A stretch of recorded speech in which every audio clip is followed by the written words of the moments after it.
Hello, I'm Dan McDowell, longtime professional broadcaster. Why subscribe to our Patreon podcast? Well, perhaps you support our struggle to get out from under the oppressive thumb of the man. Or, objectively, if you sign up at patreon.com/thedumbzone, you'll get the 2 episodes per week that are available on all podcast platforms, like this one, plus an additional 2 episodes each week that are exclusive to Patreon. So subscribing on Patreon gets you 4 episodes per week. Oh my, what a bargain. Now, on to today's program. The Dumb Zone.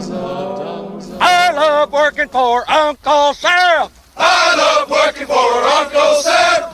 Lets me know just who I am. Lets me know just who I am.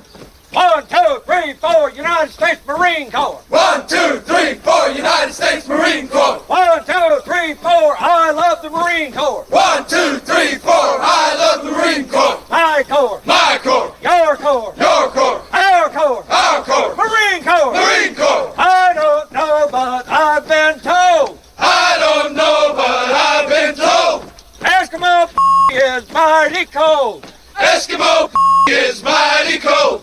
Good. Good. Feel good. Feels good. Feels good. Feels good. Real good. Real good. Tastes good. Tastes good. Mighty good. Mighty good. Good for you. Good for you. Good for me. Good for me. Alright, alright, alright, alright, alright. Alright, alright, alright, alright, alright. I never listen, I'm gonna listen. I wanna listen to the Dumb Zone. Hey, happy Monday, guys. Hey, you too, man. I'm gonna listen. I'm Dan McDowell, I'm Jake Kemp. I'm Blake Jones. and today we're out live on location. Alright, alright, alright, alright, alright. Grapevine. How about a Grapevine remote? How about it? How about more Grapevine remotes? Blake might disagree.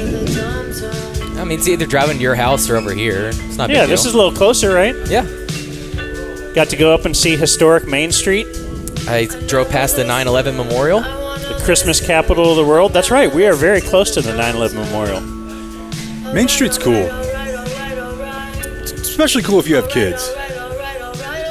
Yeah, it's probably cool either way because you got your olds there doing some antiquing. Got a biker bar. My parents have a business there, so I can always kind of park for free. I guess you can park for free a lot of places down there. I think believe it was a William D. Tate. Mayor William D. Yeah. Tate decreed that Yeah. as long as he is mayor, and that seems to be forever, Yeah. there will never be metered parking on Main Street in Grapevine. He wants to keep that small town feel. He thinks that's more important than a couple of dollars, and I applaud him for that. He also disabled the red light cameras. He did. So the guy's just a hero, honestly. That's why he runs unopposed. I think he's been, maybe with one brief break, the mayor since like 1988. Right. And there's a street named after him? Yeah. I want that. Not since Mayor Maine had a street named after them. We're in a unique location today. Have we ever broadcast from a VFW post before? Not to my knowledge, no. No. And we are here at the behest of a good subscriber, Mike Patterson. Are we having him on the show at some point today? Yeah, we need to. Is he closing remarks, or is he joining us in the beginning? Anyway, what do we got going here today? There seems to be some kind of a special event. Is anyone familiar? Yeah, but it won't really matter because we're not live. I mean, Oh, that's if true. you're not Yeah, here we can't now, promote. it won't really help you. But yes, they are. Should I have promoted this on Twitter? I think we did. We did. Should I have, though? Oh, what? Maybe. The guy with the big account? With my huge reach. No, Mike made a really awesome graphic for us. The rest of your little minions, we all promoted. But they have free lunch for veterans and all first responders. And that doesn't mean like I call you and you answer the first time. You have to actually be someone who would respond to a situation. Okay, because generally on the show, I Fire might be medical. the first responder. If we send out a text, hey, can everybody do tomorrow at 4? I would be the first responder. Most of the time. Yeah. That's going to be tough for us to deny. Yeah. Yeah. I tried to think of something, but that's why the one time you didn't call us back, I thought you were dead. It was like a Sunday night. I'm like, holy shit, is Dan okay? But yeah, free lunch. And they got you your own special little. Yeah. Your own special little fish. I guess Mike got some eatsies. In fact, maybe even contacted Adam Romo himself. The big man. To hook me up with some eatsies Market and Bakery, which is fantastic. Dan has his own rider. Yeah. I think there probably wouldn't even be a rider without me. Yeah, your section is definitely the biggest. Yeah. I scooted down so I could be closer to you, actually. Thanks, man. Yeah. Preach. Yeah, but I've never been inside one of these before. My brother goes to the one in New Orleans quite a bit. Oh, I absolutely have been inside. Yeah, Kristen was telling me that she used to go with her grandfather all the time. I guess I remember going in, Southern Ohio, small towns. Yeah. Just because there'd be meetings there and stuff and drinking. Yeah, my brother goes and meets up with buddies at the one down there all the time. Smoking. Yeah, what happened there? I thought we could still smoke. Oh, you can. Okay, you're just. I was gonna say. Come on. So is this the one public place that the government has not touched as far as not allowing smoking? I am pretty sure that if you go, I was gonna say there's two places on Main still. I think Tap In too, right? They did. Oh, it's for good. So is that part of William B. Tate? Is like no red light cameras, no pay for parking, and smoking. If you want to do it, you can do it. Yeah. Will Hoyt's, yeah. The biker bar. Sometimes. Well, anyway, it's cool to be here. It is. It's very cool. We will talk to Mike at some point. It's the perfect new you start day. Yeah, Are you guys familiar with this? Yeah, of course I am. I got my hair cut. I ran this morning. I'm cut the shit. You know what? I took a little walk. We're halfway through the year. There's still time to salvage this thing. I wanted to get me 3,000 steps before I did the show today, and I did. Yeah, I made a little breakfast, a little healthy. So it's the first day of the month, which is also on the first day of the week. Because often you want to time up. I'll start my diet, or I'll start the new thing. I'll wait till the first of the month. I can binge until then. But then, if the first of the month is like on a Thursday, you're like, you know what? I'll wait till next month. Yeah. Probably order a pizza and get a pitcher. You have to do it like on a Monday. And here it is. Monday, it's the first of the month. And this is very rare. There's no way to tell how rare, but it's also the first day of the second half of the year. I think this is cooler than the eclipse. Yeah. It could be more rare. I can tell you this. It probably is more rare. I can tell you this. The eclipse didn't make me want to cut out carbs and do chest. No. Right. Did the eclipse make you get out and walk? You'll No. see Halley's Comet again before you see a day like this. You guys, dude, by the end of the year, you'll remember this day. I'm walking shredded. Yeah, and today on the program, the MBR, the Monthly Business Review, because we're all about business. You got a fan. One. No, one. One fan. One's more than none. We will review that business. Uh-huh. Blake is at the helm of that. It's a free program, so welcome. Check us out at patreon.com/thedumbzone if you like what you hear. That's right. You probably just heard that from Dan in the open. You did. And he wants us to be more involved in that. I know. We'll get Yeah, there. we should all record our voices, not just me. But I also think it's I'm just funny. a bad pitch man. You and I are just stalling. Yeah, we'll get to it. Is that what's going on here behind the Shut scenes? up. All right. So many little two-man games running. I'll do it this week. I got you. Yeah, it's like, oh, well, Jake left early. I guess we'll just do it tomorrow. Yeah. Oh, we're on remote. You do keep pushing it ahead. Tomorrow we'll be in our studio. We'll have William Pace on the show. That is right. So excited. And introducing to William Pace will be Mike, right? Is that confirmed? It's confirmed as much as Mike Reiner can be confirmed. I did retext with him this weekend. He said he remembered, and he said he will be there tomorrow. Mike Reiner and Julie Dobbs. And William Pace. What a powerhouse. I didn't retouch base with her. I just figured she'd be there anyway. What she got? Golf That's the camp. thing. Yeah, she has 0. We just have to keep her off the sauce long enough to do a show. And on today's show, we, of course, have plenty of sports for you. Apparently, we got some Cowboys stuff heating up and the start of NBA free agency. But we would like to start everything with a weekend check. So you see what everybody did over the weekend. Now, you are mandated to have information for a weekend check. You can't just walk in and say, I don't know. Oh, really? Yeah. You have to do something. Okay. So every weekend you have to do something. And then we'll judge whether it was interesting or not. Well, Saturday we started Brooks in gymnastics. Hell yeah. Want to get some coordination down. And I think that the key with any sport or really just being outside, he's got to learn how to fall. Mm-hmm. You got to protect your noggin. So started him on that. That's pretty sweet. And did you get him a Barbie too? No, his leotard was blue. It was a nice boyish color of blue, I thought.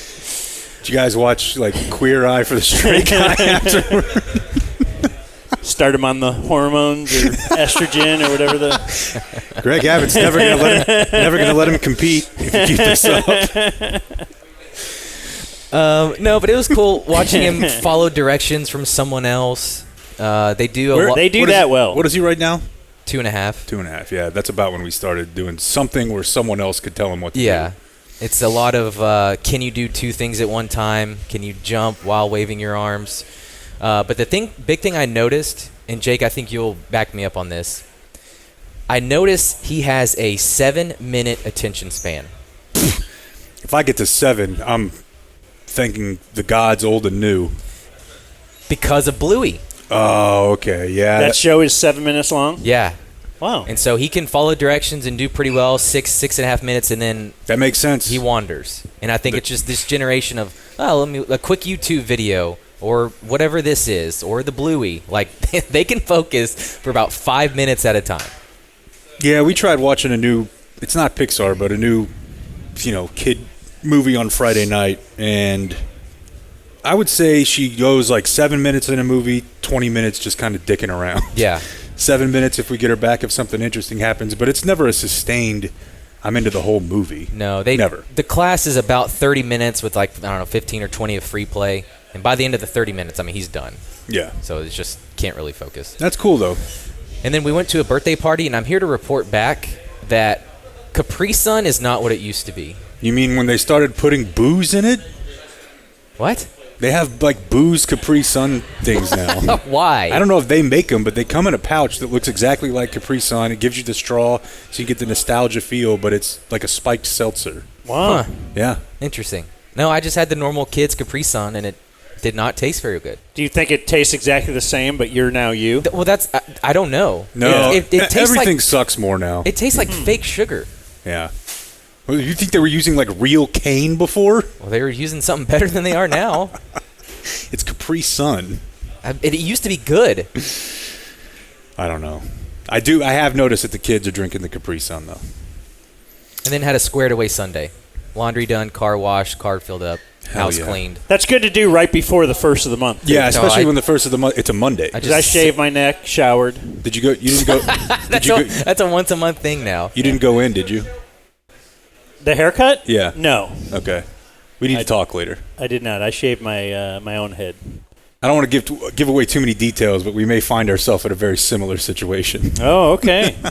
Yeah, no, they've got some good people over there. They have some good people. Right here on Main Street. You could probably walk to the I've parked here at the VFW numerous times for Main Street Days or Grape Fest or whatever. This is a very popular place to park and walk. I didn't do a ton over the weekend other than I will tell you about a birthday party, a pool party I went to yesterday. But first, I have two observations. The first is going to be a little bit controversial, but I don't care. We're going to do it.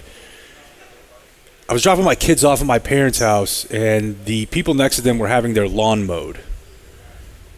Why have we never asked the question, when the white man goes outside to mow his lawn, he puts on a tank top or like no shirt? But Latino guys, when they're mowing the lawn, who are doing this all day, are like completely covered from long sleeves. Yeah, the even big maybe even giant like hats. a huge hat, a hood. I don't know. Maybe they're smarter. There's two parts to this. One, the white man is trying to get a tan. And two, I don't think it's just that. Maybe, but to even out a little bit. I guess. Yeah. And then the other part, if you're in the sun all day, you can't be getting burnt or exposed for that long. Yeah, but even being in the sun for an hour, you could get burned. It just seems like people that do this for a job have one way of doing it, and the rest of us are like, I don't know, I guess I'll just wear a tank top. Well, I think it's the difference of being outside for 100 hours compared to 2. And maybe you don't want to have to keep putting on sunscreen all day. Yeah, maybe. So you just wear a long sleeve shirt. But those guys don't look like they're struggling to me. They look more comfortable. And which is always baffling because it's really hot. And sometimes they have, you get the dry fit. Oh yeah, Just like a dry fit long sleeve Dominic top. Robinson does that. And they're just cooking. I golf in that. Even in the heat? Yeah, like in Scottsdale, it's 115. I have long sleeves on. Interesting. So the pool party yesterday, it was a friend of ours, couple we're friends with party, but it was at somebody's house, and it was essentially a kid party. Everyone there had our kids there. Dude. Which means a mom party. Pretty much, brother. Hey. Gymnastics, too. Oh, I bet. It's good being the good dad. Thank you. Like if you're the guy who is at gymnastics with this kid. Oh, I wonder what happened to his wife. Is she dead? Yeah, or something. Or he just loves his kid. This much. Yeah. It's like a dog on steroids. Yeah. In fact, on the sign-up sheet, I signed him up, and so the first parent, whatever, on the drop-down menu, mother was first. That's ridiculous. Yeah. Dude, I was with some people yesterday, and a couple of them are going to hear this. So I'm not going to be rude, and there's no reason to be rude, but they had just come from All-Star Baseball, which they've been doing. They said they had a tournament 5 out of the last 6 weekends. And they start back up again. Tryouts are in late July, and then their season starts again in September, at which point they will also be playing flag football. It's a group of dudes kids who were like 7 years old. I sat there and listened to a group of 10 adults breaking down the players on their team and who they need to let go and who can't really give them anything offensively and who should be moved from third base. And, hey, there's a kid on another team who's available. There's 2 of them. You remember them? And one of the grandparents who goes to every game was like, that kid showed no progress. Dude. And I'm like, he's fucking 7. He's 7 years old. This is insane. I'm embarrassed for being a part of all that, too. And they were really, really into it. And I get it when the kid's like 12, 13, 14 or something. But my buddy and I who have he has a son who's about 3, but neither one of us are in youth sports yet. We just looked at each other like by the pool and we're like, what world are we in where this is all – dude, it went on for an hour. And it was the husbands, the wives, the grandparents. They were all just in it. And they're talking about other kids. And I'm like, what is happening? Yeah, they're ripping here? them. Yeah. But consider how much money they're spending. But like Jake said, they are 7 only. Yeah. And I'm still embarrassed that I was in it. But like at age 12, we were doing that same stuff. And I know because one of the dads, it wasn't really my decision. It was, a collective thing. But one of the kids that was on our all-star team one year kind of ousted her to get, because one of the, we got the best player from another team.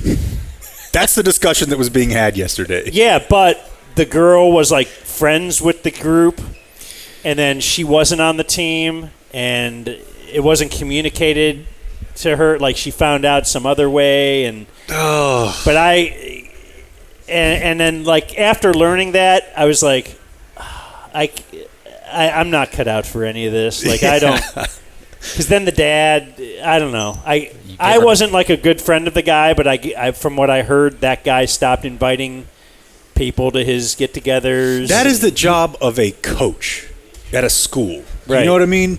It was the all-star team. That's the stakes are high. He gave that poor kid their 13th reason, Dan. Oh, that's dark. So is that for shooting the place up or something? What are you saying? Wasn't it that show where a girl got really sad and yeah. Anyways, I don't know. I saw an opportunity. That's what I think when you get to school sports. That's why some coach can just be like, "Hey, you're not good enough." And then you go home to your parents. Even that, I wouldn't like to be that guy. Well, no, but that's what they signed up to do. Yeah. Being a parent and you're friends with the parents, the kids come over to your house, and now you're like, your ops kind of dipped below 600 last year, so. But, dude, I would be there on a Friday night making out the lineup. No, you know what? Let's move her from here to here. Yeah. And they were telling me stories about how, it was balls hot yesterday. Oh, my God. And how there was some fight over one team got there a little bit earlier and took the shaded dugout, even though they had already been assigned to the hot dugout. Oh. So when my guys showed up, they were like, get out. I've been there. And this created apparently a huge problem. Yeah. And they're now yelling at each other in front of their second grade kids. Got to go to the dugout you're assigned to. It's insane. It's just yet another reason to not have kids. There are many. Yeah. There are many. So yeah, that was I just kind of stood. I mean, this went on for a very long time. And if it stopped, it was picking back up 5 minutes later. Now everybody's had a couple of drinks in them. And it's just like, we got to get Casey off this team.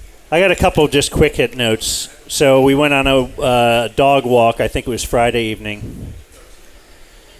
And I wish I was rolling. I can't always record when my daughters are talking.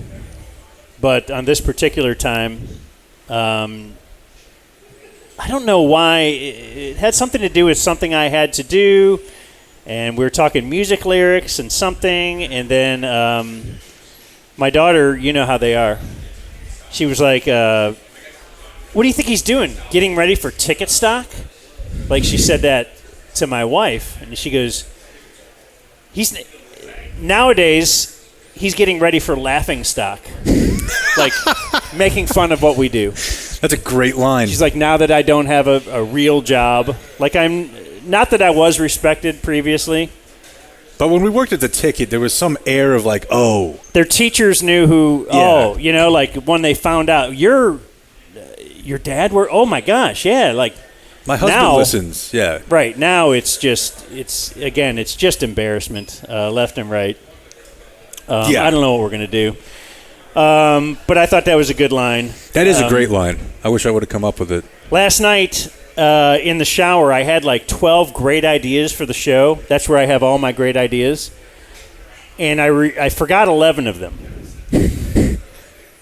And the only thing I could remember when I got out of the shower was the fact that once you said that you wanted to invent shower notes, like some kind of an app or something that would be hooked up to us neurologically, right? Yeah, so that we could just record what we're thinking. Because, again, I could have taken this show to such new heights. Mm-hmm, but now we're screwed. Because, the shower is kind of like the bathroom. It's one of those rare places in the house where you're just by yourself and no one can really bother you. Well, I do think eventually we will have brain notes via Elon Musk and Neuralink.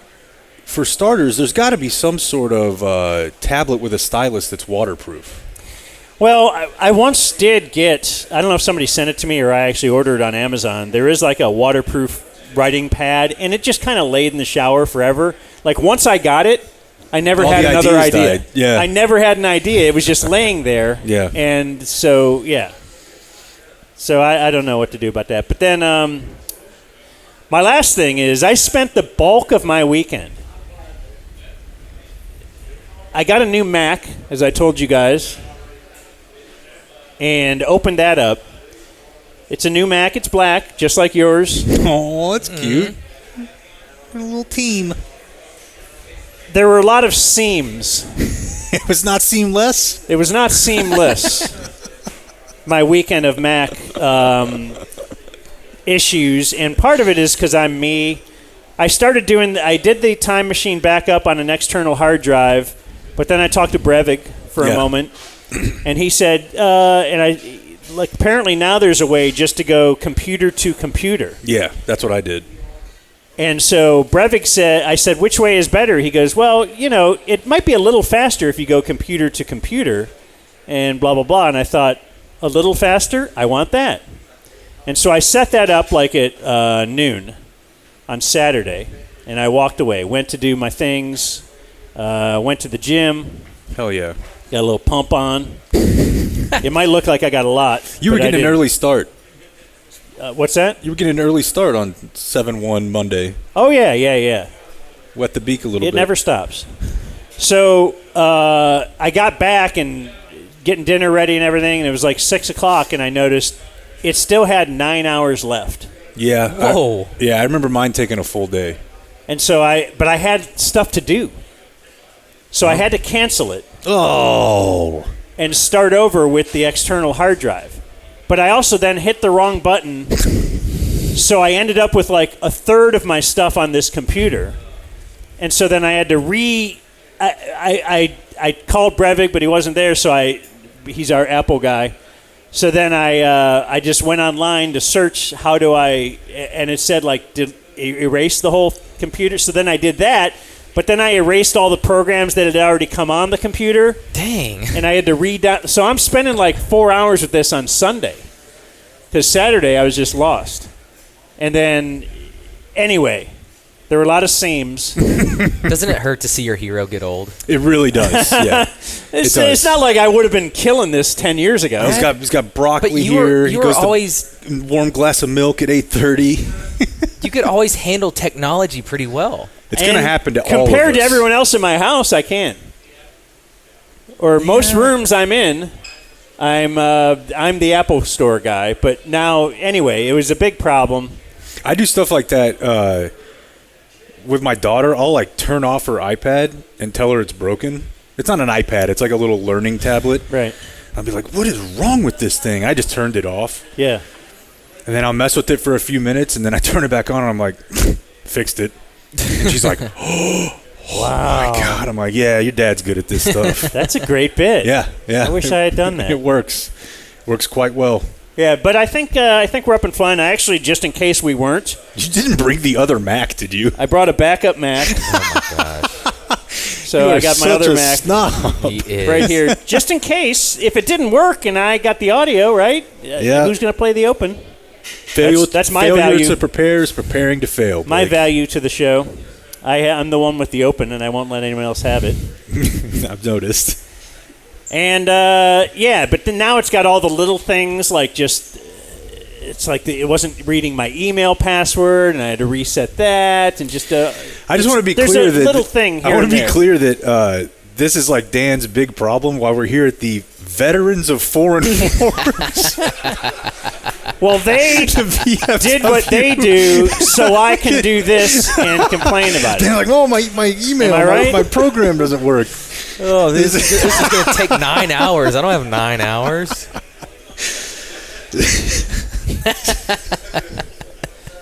Oh, it's sad what I am. Yeah, all of us really.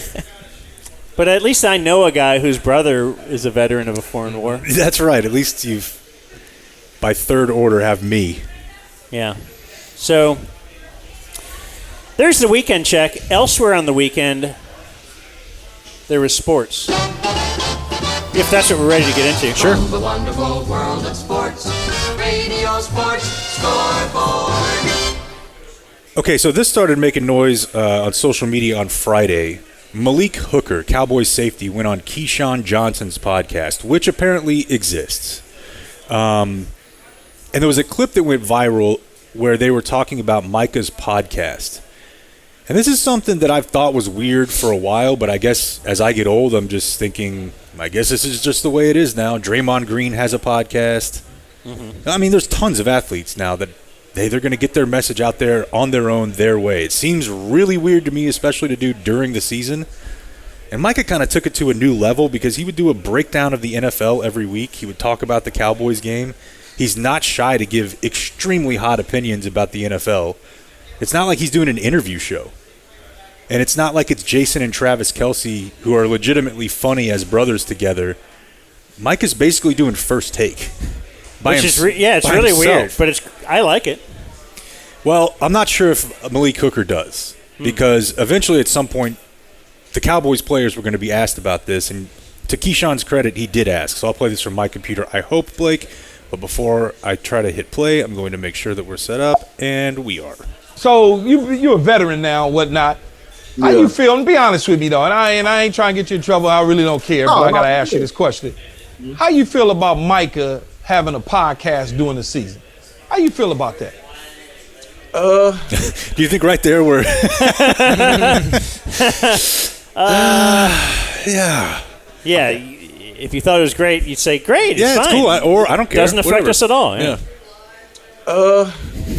Honestly, man, like, and this is me. Like, I'm one of those guys. Like, I'm not into that type of stuff. You know, some guys it works for. You know, like you see the Jason Kelce's and guys like that who are successful with the podcast as well as performing on the field and having success with it. So I don't have a problem with it. I feel like a lot of these guys, though, they just get on there sometimes and they start falling into the part of, you know, just saying stuff that, you know, for the clicks and, you know, having people to come view and stuff like that. So, I mean, I don't have no problem with it. My thing would be, though, for Micah, my advice would be for Micah would be, you know, just make sure we're all right, you know, where and being where your feet are. Because if we're at work and, you know, the run game's terrible, but you're doing a podcast every week and, you know, the run game is terrible, then, you know, what are you really caring about? Are you caring about the crowd that, you know, is watching your podcast? Or are you caring about the success of our team and the Super Bowl that we're trying to reach?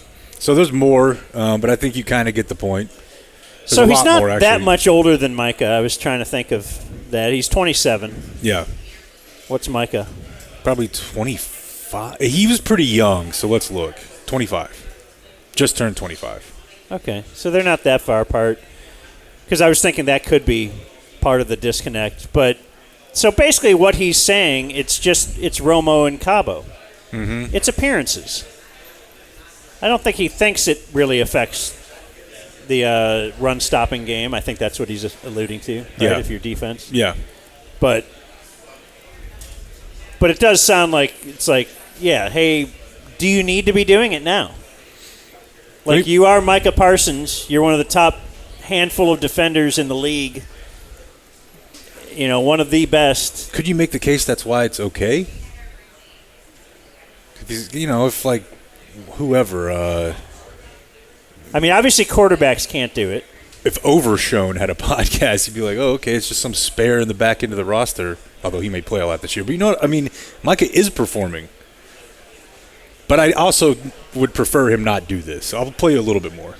See what I'm saying? So, I mean, like, but also, you know, a lot of people got to remember, Mike is young. You know, he's still trying to find his way. He's still trying to grow into who he's trying to be. So I give him grace, you know, honestly. Like, I always hear people say stuff that he just said on the podcast or something silly he just said. But people got to remember, like, Mike is still a big kid. Mike is still a big kid. And, you know, you can't fault a big kid for, you know, trying to expand as well as experiencing still stuff that they ain't really been through. Because Mike only been in the league 4 years. Like, they're still experiencing stuff that he been through. He ain't never been through real adversity yet. Okay. I thought that was pretty interesting where he's like, yeah, people will tell me some silly stuff he said or something. To me, that indicates that more than just Malik Hooker is like, man, I'm tired of hearing about whatever this guy's doing or said. Because you think Micah, like, takes notes and has a run sheet? No, he sits down, they turn on the camera, and he's just like, here's all the stuff I saw on Sunday, and here's what happened in our game, and he just talks trash. Well, not talks trash, but he just sits there and chops it up, you know? He just shoots the shit. But that does take some sort of preparation because he did admit he was watching games before his game. Oh, I think he's football obsessed for sure. I just mean, I do think sometimes he says things without thinking, how will this look if somebody told my teammate that I said it? I was also thinking about the difference in age, but when he said he's been in the league 4 years, has he completed 4? See, I thought it was This just 3. will be 4. This will be 4, yeah. And So- Malik Hooker has completed 7 years. And to me, that's more than the age difference. a world, Yeah, that's way like more. almost double. Like, he's had the second contract. Yeah, Well, you know, he got hurt, but yeah. traded or whatever, free agent, right? And being on the second team. Yeah, Yeah, so he's tours been around a bit more, seen a lot, whereas Mike is still kind of in the honeymoon phase. So, of course, Micah took this in stride and didn't tweet about it at all and didn't really have any comment that he would then have to later delete on Twitter. Whoa, really? Yeah, because I just went and tried to find it on his Twitter. But it was deleted very quickly. It's embedded in the John Matrota article. He said he quote tweeted somebody who said Malik Hooker is absolutely right and had the little 40-second clip of the video, which this is one of those situations where, what were we going to call it? Touch the clip. something. This is one of those situations where when you go and find the full 3 minutes, it doesn't get better. Like the 40-second clip, you can listen for another 2 minutes and 20 seconds, and he's still just like, yeah, I think it's weird, maybe you shouldn't be doing it, but I don't have a problem with it, trying to backpedal. So Micah said, just wish you Okay, so you're saying the bit of you hear a 40-second thing, but if you hear it in full context, he's not ripping you. Yeah. But in this case, he is. Yeah, he pretty much just keeps going. Okay. Is Micah tagged in the original tweet? Or No. did he have to go find this? Of or course. somebody sent it to Yeah, him? and it was really viral. Okay. What the clip that Keyshawn put out or that some Cowboys fan put out, he probably name searches, but his name's not even in the tweet. So Yeah. it just says Malik Hooker's absolutely right. Micah said, just wish you said this to me, but instead on some podcast. That's not a real sentence, by the way, but that's okay. But he's talking to Malik Hooker here. Yeah, and he says, and you got my number, family. And then he adds Malik Hooker, and you my locker mate. So you could have said this any day. And you do realize I shoot the podcast on our off day. Why ain't we talking about everyone's preparations and focus leading up to game week? I mean, I can point out a lot of other things, but I'm just not. Hey. That's kind of weird of like, hey, you could be doing more. You know. Or somebody could be. Just to retort here, he could also just call Malik Hooker. Yes. That's exactly what I was going to say. Yeah, I think it's weird that Malik Hooker did this publicly, especially since he's talking about going on a podcast and saying things that could affect. But it was also like kind of out of the blue. He Yeah. didn't prep that. Yeah. It just, they asked him and he said what was on the top of his head. Micah Parsons had time to sit, think, listen to Malik Hooker. But then instead he quote tweeted. And then so call that him, everybody who follows him. And added him. Yeah.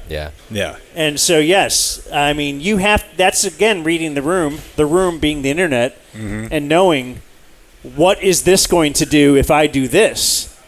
This is going to make it way bigger. And that's perhaps part of Micah Parsons just being in the heavily online generation. Yeah. Big kid, as Malik Hooker called him. Now, I agree with Malik on this point. I like listening to Micah because it's good for our show, but I don't think it's something that makes a whole lot of sense. Maybe you do the whole offseason and you pop up in the bye week. It's weird to me. It's a little bit weird. It's weird to me when they do it before a playoff game. Yeah, Draymond. And he's done that twice, right? Yeah. He at least Micah? He slowed down, I'm pretty sure. He slowed down for playoffs, but he was back for Super Bowl week. Yeah, and well, I mean, pre-Cowboys in a playoff game. I don't think so. The week leading up, he did one, didn't he? I don't think so. I don't know. Not 2 years ago? Okay. Maybe 2 years ago. I'd have to check. But like Draymond does them mid playoff series. Like they're playing the Mavericks, and he's like, "Oh, Luka gave me problems last night." It's weird. Point to the rings or the banners. That's or whatever. very true. Very true. So what's weird about this is I agree with Malik Hooker here. It's weird. Yes. Micah needs this. Yeah. I don't know whether he'll take it or not, remains to be seen. However, later in the podcast, Keyshawn starts asking questions that really, if Malik Hooker were to take his own advice, he should not answer. I know we got to let you run, but I'm going to ask you this last question, and don't be giving me no bullshit. I don't talk about people's money and all that. Who should they pay first, man? Okay. Now we're getting into the sort of thing that Micah would be like, let me see, and immediately answer it, and everyone would be like, no, that's what we're telling you. So Malik Hooker goes on this rant, 3.5-minute rant about like, hey, you young guy, you got to give him some grace, but I mean, he'll get there, he'll grow up. And instead he's like, who should they pay? You got 3-4 dudes out there. You got Zach Martin, you got... That's the first alarm bell for me. I didn't look this up, but I'm pretty sure the restructure they gave, when he held out of camp. Last year. Just last year. He signed up for quite some time. Okay, so Keyshawn not totally doing his research. No, I would say that, he signed up for at least 2 more years, and then they have a voidable year. But, I mean, he held out last year. He's not a pending free agent, and he's 35. Okay. This is very similar to when he thought that the Mavericks could get a little rim protection in the playoffs out of JaVale McGee, who was on the team last year. Yeah. Yeah, he's a year late. I think that was him. That might have been Perk, but here we go. You got CeeDee Lamb, you got Micah Parsons, you got Dak Prescott. Who those should they 4. address, like, right before training camp? All of them should get their money, but who should go first? Okay, so let me just get there. Let me think. So he's just like, all right, let me think about it. Yeah, isn't the answer here? I don't know. That's not my job. Yeah, I come to work every day. I just want them all there. Like, I'm not here to give an opinion on. Yeah. That's if he was to heed the advice of himself 10 minutes ago, Malik Hooker. Yeah. Instead, he's just like, let me think about it. Well, I'm gonna just go ahead and say this now. Micah should be. Micah, he shouldn't be yet. I wouldn't put Micah yet. I feel like we still got a lot to prove. Micah still has a lot to prove. Like he's done a great job his first couple years in the league. Don't get me wrong. He's a fantastic player. But I feel like Micah still has a surface that he don't even know that he can scratch. All right, wait. This ain't gonna help this relationship at all. No. Like if what I'm I'm telling you. Micah, I'm more upset with this than I am the other stuff. Yes. Like, wait, I got a lot to prove. I've been I'm all pro. I'm like almost the MVP. Defensive player of the year 3 years in a row, almost like in the running for it. all pro. Yeah. That doesn't mean like one of the. I'm Pro not Bowl Pro replacement. Bowl. Yeah, I'm not going to play flag football. Like I'm one of the two. Yeah. Yeah. His point here is that he still has a lot of room to grow. He tries to soften it with he that. He can get better. Yeah. Yeah. He don't even know that he can scratch as far as what he's doing.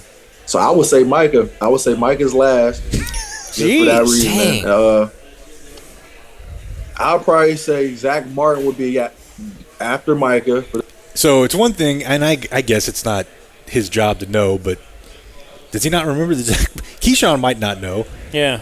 Malik Hooker doesn't remember that Zach Martin wasn't at camp last year, and they got a rework deal to guarantee last year, this year, and next year. And he's like, let's go Zach Martin. Yeah, he shouldn't even be on this list. It should be the Those main three. guys they have to worry about are the CD. that everyone's talking about. Yeah.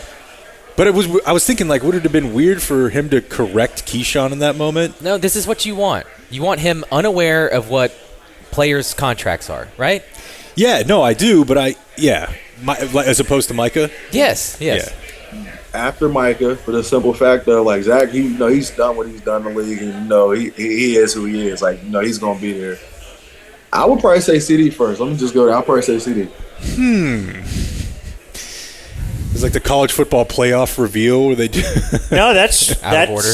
That's very, very interesting that he would even say that. Because, this will now cause people to say, well, I mean, what kind of a leader is Dak? Yeah, well. Wouldn't any really good quarterback, all their teammates are like, I really want if we lost Dak, we'd be dead. You have to lock up Dak. Okay, well, to Keyshawn's credit, that set off an alarm bell for him, too, and he followed up when he was done with his list. So you'd rather pay an offensive lineman? Again, fake argument. He doesn't need a contract. So you'd rather pay an offensive lineman than the quarterback? I feel like because of the simple fact of when Zach Martin ain't out there, you see how it is for him. Like, it's rough because not only just for his performance, that confidence for guys around him. Zach Martin gives a lot of those offensive guys confidence to go out there and be able to perform how they do. Little do a lot of people know, like, they're great, but when Zach Martin's out there, it's a different type of confidence. Like, I know he's going to do a job. I know he's going to do everything to a T to make sure that he's protecting Dak. And I'm not saying all right, guys, that's one of the – maybe he's about to say this, but I was going to say that's one of those quotes that it's like if you say if you said last year, man, the routes were run much better and the play calls were in real quick. Nothing against Kellen Moore. Right. So that's kind of the nothing against Dak. Yeah. But actually, Dak doesn't inspire confidence around him and doesn't make other players better. Zach Martin does. Yeah. And when have you ever heard that about any team anywhere, that the offensive lineman is more important than the quarter? Well, if it's Tyrod Taylor or somebody, you might say, yes, I'd rather. Sorry, Tyrod. Yeah, no, listen. And I'm not saying other guys isn't. I'm not saying that. Yeah. But I just feel like guys like that, Zach Martin, those guys like you, man. Once you got those guys, and you line up with them guys, man. That's a dog like that. Like, it gives you that much more confidence. Even me as a defensive player, like, I love lining up, and we about to come out the tunnel, and I see Zach Martin right there because I know it's going to be a long day for whoever's across from me. Damn! How is this not the big clip out of this whole thing? I know. That's why I told you I wanted to listen to the whole thing. Wow. Yeah, and he has a couple of other comments about the difference between Zimmer and DQ that are interesting, because I don't know if you saw the quote at like OTAs where Micah said that he said probably 20 words to Mike Zimmer. Yeah. Or Mike Zimmer said 20 words Yeah, to if him. that, right? They didn't talk at all. Whereas, like, he was Dan Quinn's best friend. Yeah. Yeah, and Malik, I didn't cut that part off, but he's kind of like, look, it is different. He's like, the scheme will be pretty much the same, but Quinn was very player-friendly in that, you know, if you couldn't do something trying and trying and trying again and you couldn't get it right, he would dumb it down for you.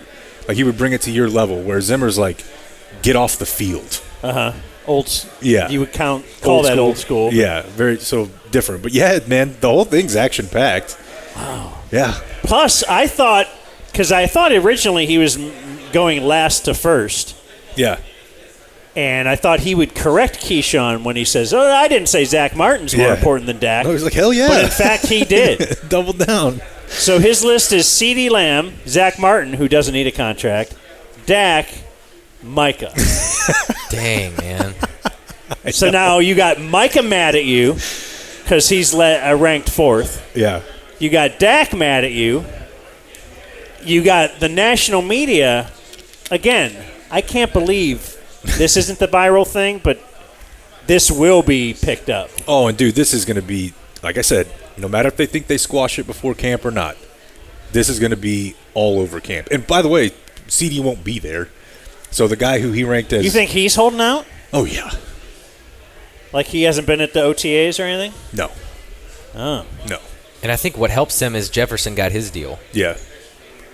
Oh, my gosh, that's right. Yeah. So that's another the guy who's Cowboys late to the party. Yeah, the guy who's not there will be the guy who they're debating. Well, you said that he was the most important player to be paid. It's funny. It's more Cowboys bullsh. And can you imagine?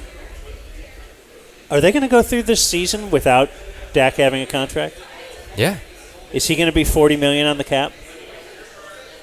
Is it not more than that? I thought that was dead money if he leaves. Yeah, I think that he's more like than whatever that this he. year. But yeah, no, he's. Because if you plan to have did you him mean $56 million on the cap this year, yeah, and then nothing if he walks, right? Nothing if he walks, but so the whole thought is if you plan to have him past this year, then you would have signed it him would and be reduced ridiculous. his cap hit to Yeah, let him, yeah. Which they can still do. Yeah, no, but they're not getting now the you missed benefit free of doing agency it. Yeah, yeah. It's all of the wrong ways to do things. I almost hope he gets to walk. I do too. I don't want it for my Cowboys soul because I love him. I'd like to see what the market is. I mean, obviously somebody will want him. Oh my God, yeah. Yeah, he's loved. But I would kind of like to see what he's like in another offense without a stacked offense around him. Yeah, well, I'd also like to see what their plan is if that happens. You got a former number 2 overall draft pick. I think number 3, right? But still, you've got to stop bringing that up. You would have to pay first, right? Yeah, because his option's coming up. Yeah. So you can't even watch him play like the Packers did with Jordan Love. You'd have to pay him. You have to pay him for 1 year. Yeah, but you have to do it this year. Pick up that option year for $20 million or whatever. God, are you going to want to do that? I mean, can they on the cap now? I don't. They could figure it out, but I mean, they could also just try to work a deal out with him next year if they tell him you're going to be our starter, and it's not going to be much. Speaking of Tyrod Taylor, although Tyrod Taylor had a bunch of wins, Trey Lance has virtually 0. Right. And he's already with a stacked team. He didn't look good. Yeah. Brock Purdy was better. Will CD be in camp by the time we're at camp? Because we're going for like the later half of camp. If he's going to be there at all, it'll be then. I mean, look, I've been wrong a lot lately, but I would be surprised if CD shows up day 1. And if anything, he won't practice. Like he'll be in the building to avoid the fine. Yeah, the hold-in. Yeah. That's a popular term over the last couple years. You just show up. Yeah, that's interesting. But I don't think he'll be participating day 1. Yeah, that's interesting. I talked to the guy this morning who is threatening to drive us to camp. Threatening. Yeah. RV boys. Yeah. And it seems like he's wanting to try and pick that bill up for us, and I said we'd have a nice bed for him that he'd have to share with Blake. Oh, I called Blake. That's fine. He said he's on. Whatever. Everybody wants to sleep with Blake. Yeah. Yeah.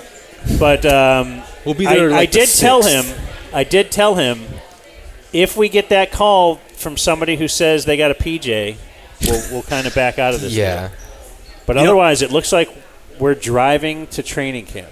I'm not. Can you imagine any bigger beating in your whole life? Yes, can't. I can. This sounds amazing to me. Driving there and driving back. Oh, you guys got to drive back? Yeah, we're gonna drive back. Oh, that's tough, man. I'll be at a lake in Idaho. Jake is a jerk, man. He is. He's bringing this up all the time. No, I'm not. Today in the meeting. You guys know. I think it's all of us. You know, those being people with male genitalia don't really care about our birthdays. But we will be on the road on my birthday, like a full day of just celebrating my birthday in an RV with Dan and Blake and Rob. What are we gonna do? What do you guys got planned? I don't know. F you. Basketball, gimme the ball. We're going to allow him to fly home. Thank There you. you go. Yeah. Wake up with a pillow with soap in it. Yeah. One more sports, I think, thread we have to get on is just the opening of NBA free agency Sure. and all that means. Trades. It was nice knowing you, Derek Jones. How about Derek Jones Jr., man? They said that was the last, or that was like the what? Priority 1A and 1B. Yeah, Nico. But I'm a little confused by how this is all going down. I remain confused. I wrote about the two additions they might be looking to replace him for D Magazine today. DMagazine.com, just click sports. And I'm confused by it because the story was that Derek Jones Jr. switched to clutch. Yeah. And they said... Is that LeBron? It's Rich Paul. Rich Paul, yeah.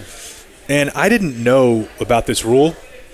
And judging by the looks of it, I don't know that anybody knew about this rule, but apparently if you change agencies, you can't negotiate for 15 days, which probably just means you can't sign because all this stuff is handshaking, behind the scenes. So when I saw that or heard that, I was like, oh, okay, well, that sucks. They couldn't wait on it. They can't just wait on him.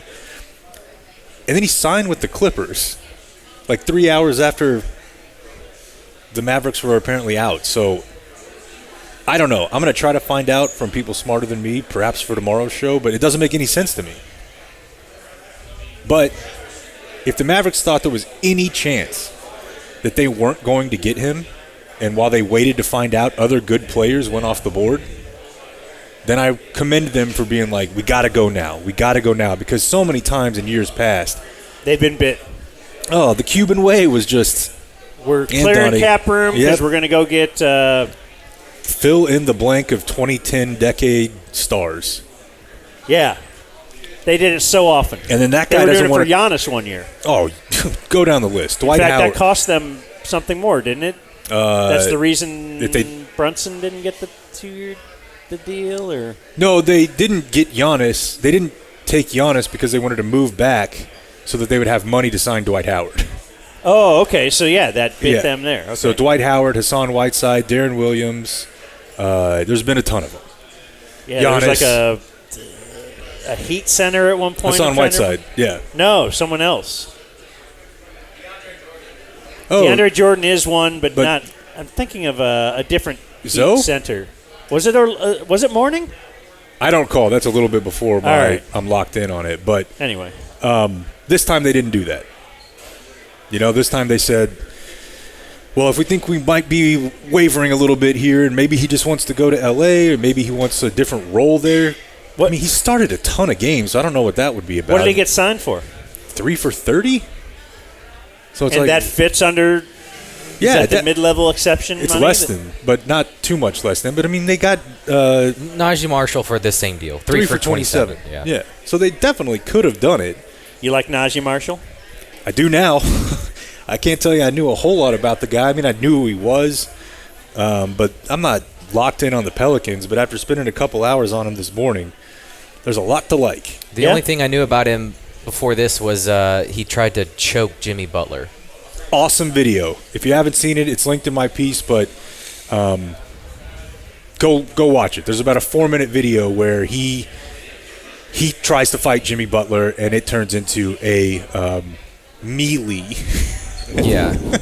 It's from people in the know, Luka is not going to be touched with this guy around. Yeah, and I remember we said that about whoever the MMA fighter was, the guy who fought MMA a couple years ago. I don't remember who it was. They brought somebody in who was going to be gooning it up, but they never played. And we thought Grant Williams could be that. Yeah, and people even wanted Markieff on the floor at times this year because it's like, oh, okay. I mean, he'll at least rough somebody up. But this guy plays. Yeah. He's not a starter, but he plays 20-plus minutes, and he can shoot it a little bit. He had a career year from 3 last year, which is a little bit of a problem. You always got to be worried about regression on that front. Sorry, I'm distracted because Dan's watching the Jimmy Butler, Naji Marshall I'll fight. help you. He shot 41% from the corner. Yeah. Which is what he's going to be doing. Yeah. The Mavericks shot more corner threes, or a higher percentage of their shots were corner threes than anybody last year. And now they got a guy who was drilling from the corner last year. He's not as good of a defender as Derrick Jones Jr., I don't think. He's bigger. But he's a better shooter too. At least he's a more bankable shooter, because Derrick Jones Jr. was kind of careering last year as well, I believe. He looks cool. Yeah, he'll look cool next to Sideshow Lob. See, he goes back at him. It was they wanted it done, and then he did the fake like I'm cool. So him I'm cool, and I'm PJ, cool. two little badasses. Yeah, that want to fight. Yeah, and I think there's a decent chance he starts. And we could talk about the Klay thing in a minute, but I saw this quote when I was doing the piece this morning where their head coach was at Willie Green, I think, right? Do I have that right? Yeah, Willie Green was asked. I only know the baseball managers. Willie Green was asked, I think it was sometime in the season prior to this most recent one, I think he had called Larry Nance Jr. their Swiss Army knife. And so some media member was like, hey, if Larry Nance Jr. is your Swiss Army knife, what is Naji? And he was like, a knife. So they started, like when the Pelicans would tweet about him, they would always put the knife emoji. Oh, okay. And like the fans started calling him Knife. If you go to his basketball reference page on his nickname, it just says the Knife. So I don't know. I don't know why that seems cool, but it does. But yeah, so that's a nice piece of business. But he can't jump like Derrick Jones could. No, that's gonna be sad to watch. Nah, or like something to miss. Who can? Well, but no, yeah, I know what you mean. I mean, he could get the crowd. Well, and that electrified in 2 seconds. The viral clip. Yeah, can't tell you how many times I've watched that. I watched it like 5 this morning. But the Luka, the slow-mo one. Yeah, with the music, Luka diving, sliding, traveling. Oh yeah, there's a lot going on in that. They should have called that, but the perfect no-look pass to Kyrie in stride, and then the same perfect pass Kyrie over the defender. Derrick Jones Jr. so high, top of the backboard, he's leaping. I like watching the crowd, like seeing Cuban in slow motion, like oh. And then your favorite, the Luka lob from like half court, where Derrick Jones is at the 3-point line when Luka throws it. Yeah, was that him? Yeah. Oh my gosh, he's the only one they have that can do that. Yeah, that does hit a little bit. Mm-hmm. I wonder. Yeah, my preference would have been to bring him back. I wrote that last week. That hey, I know he's got his warts, but I wonder why they couldn't just get that done. It felt like he wanted to be here and they wanted him. I don't understand this 15-day thing at all. I mean, they like Tim Cato was saying, like, hey, that was a big impediment because the Mavericks wouldn't be able to sign him or negotiate with him until July 11th. So did he work out the deal with the Clippers on his own without an agent? But yeah, and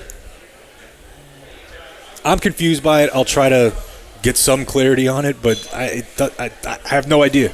I honestly have no idea. And you can negotiate with your own free agents at and first. Like, why would you have changed agencies right at this time? I bet he didn't know the rule, and I bet they didn't tell him. Clutch? Yeah. Maybe they just wanted him away. Like they wanted him to. They thought that if they could get him away from Dallas, that he could get more than the mid-level on the open market.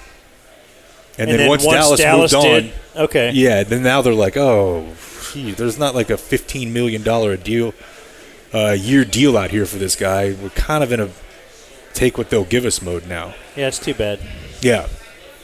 Also, didn't really talk much Quentin Grimes at the time, the guy they got back from Tim Hardaway Jr., but he can play too.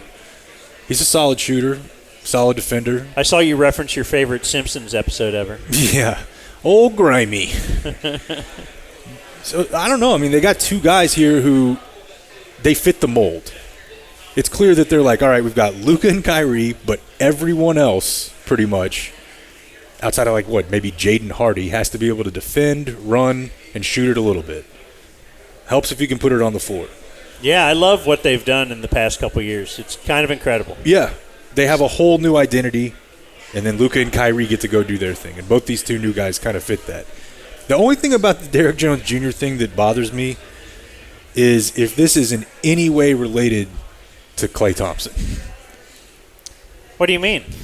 If they thought, well, what if we have to go to like 12 or 13 for Derrick Jones Jr. because we need to save money for Klay Thompson? Now, I'm not sure that he's $4 million a year better than Marshall is, speaking of Derrick Jones Jr., but if that's their reason, I'm not super high on the Klay thing. I know Blake was pretty fired up about it the other day.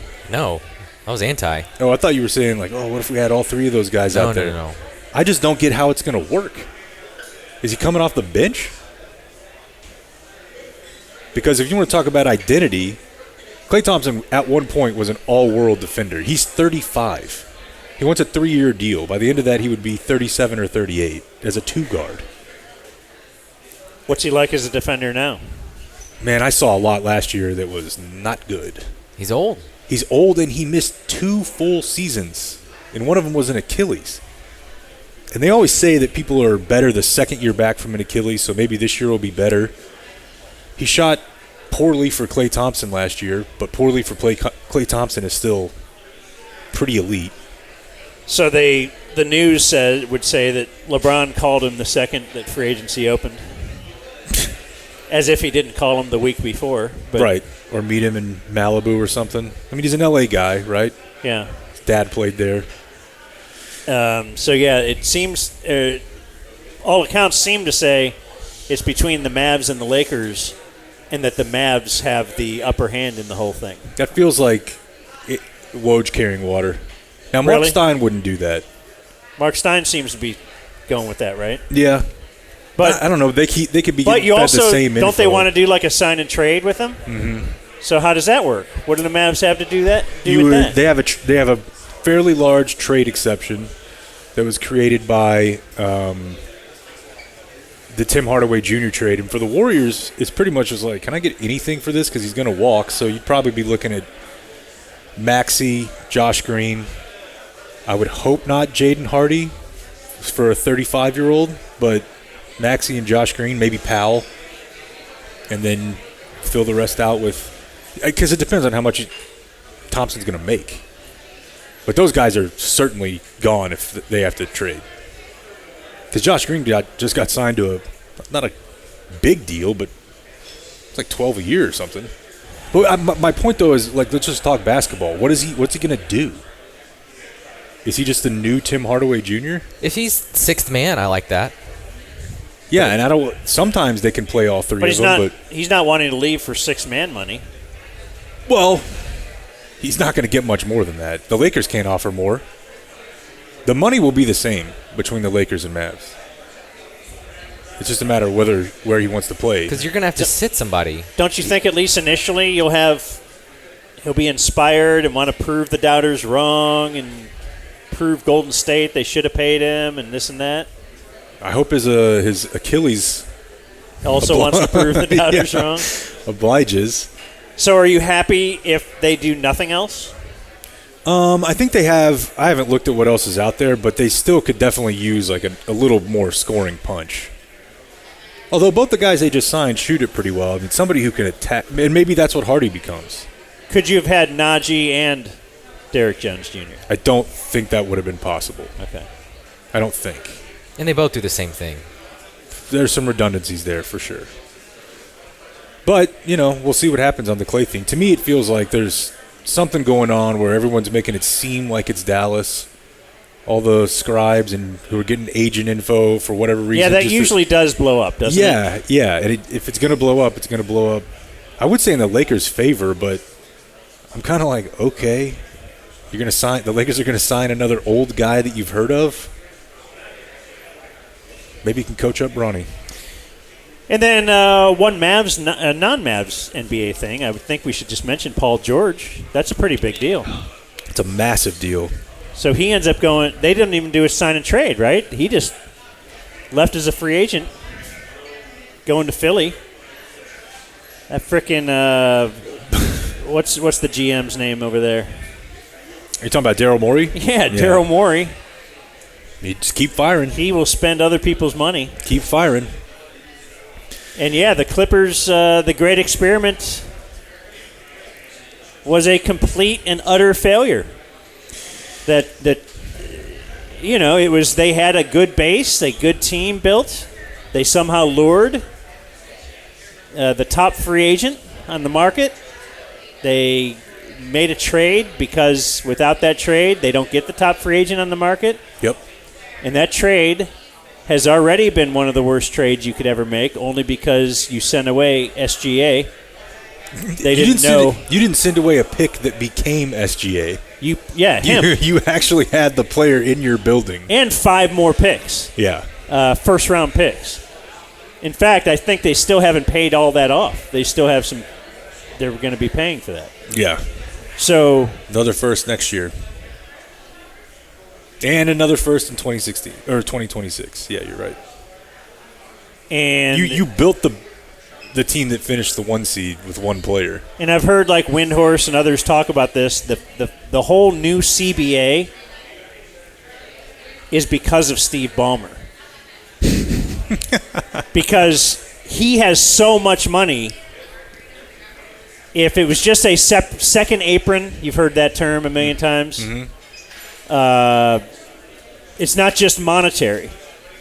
Like, it's about freezing draft picks, you're not allowed to make certain trades. Like, once you go past that second apron, like, it hinders you for the next couple years. You have to be able to say, this team can compete and win a title now. That's why I'm willing to go into the second apron, because I don't need to make any more moves. Yeah. And apparently, had they done that with the Clippers, they've shown nothing in these since they put them together to indicate that they are ready to win a title now. They just got bounced in the first round. That team made it to the conference finals once? Yeah, right. Was that the LeBron year in the bubble? Yeah, but that was the year. One of the years they beat the Mavs, but then Kawhi got hurt in the second round or something like that because they were playing without him. I mean, just such a spectacular failure. I love it. Well, that was their problem. They built around the wrong guy. I mean, Kawhi was hurt every single year they went to the playoffs. Yeah, and they knew that when they got him. They tried the load management. We won't play him that much, and it didn't matter. I mean, when Kawhi played this year, they were really good. Paul George was really good. He is good, yeah. He's also 34, and they just signed him for 4 years. I mean, I don't know. The apron's going to go up and up and up and up, so maybe it won't really matter. But I don't know. I just like watching other teams screw things up. Yeah. It's fun for a while. Yeah, and I don't know, man. I think the player movement stuff is fun. Yeah. It's more fun than ever. There are olds that'll say, oh, no, I long for the days when you just knew this guy is going to be, I don't know. It seems like every offseason's awesome. And sometimes during the season, and it this now gives a real solid contender to Boston. I hope so. I've drank that Kool-Aid before, so I'm going to be... Yeah, I was glad he went out east. I'm going to be hesitant there. Yeah. All right. Sports. Oh, wait. Let me... I have to turn back on my audio because... You were watching Jimmy Butler get choked. I was watching Jimmy Butler. I turned the audio down for you guys. Thank you. I'm pumped to say hello as Clippers to Paul and Kawhi. Come on! Come on! Come on! Get up! Come on, get up! If you're psyched as I am, get up!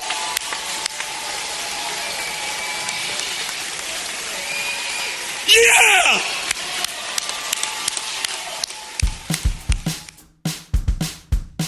You're listening to The Dumb Zone. You know Haktua Girl? No, I don't even know what those words are. What are you doing? Yeah. Are you living under a rock? He's not online at all. Reading books and Level stuff. of this hostility Cadillacs does or not what? match my not knowing Hop to It Girl. That's the Hawk to It. Yeah, I saw this on your Instagram. I didn't know what the hell it meant. I that's was the like, Kids Bop version. Hop Why? to it, girl.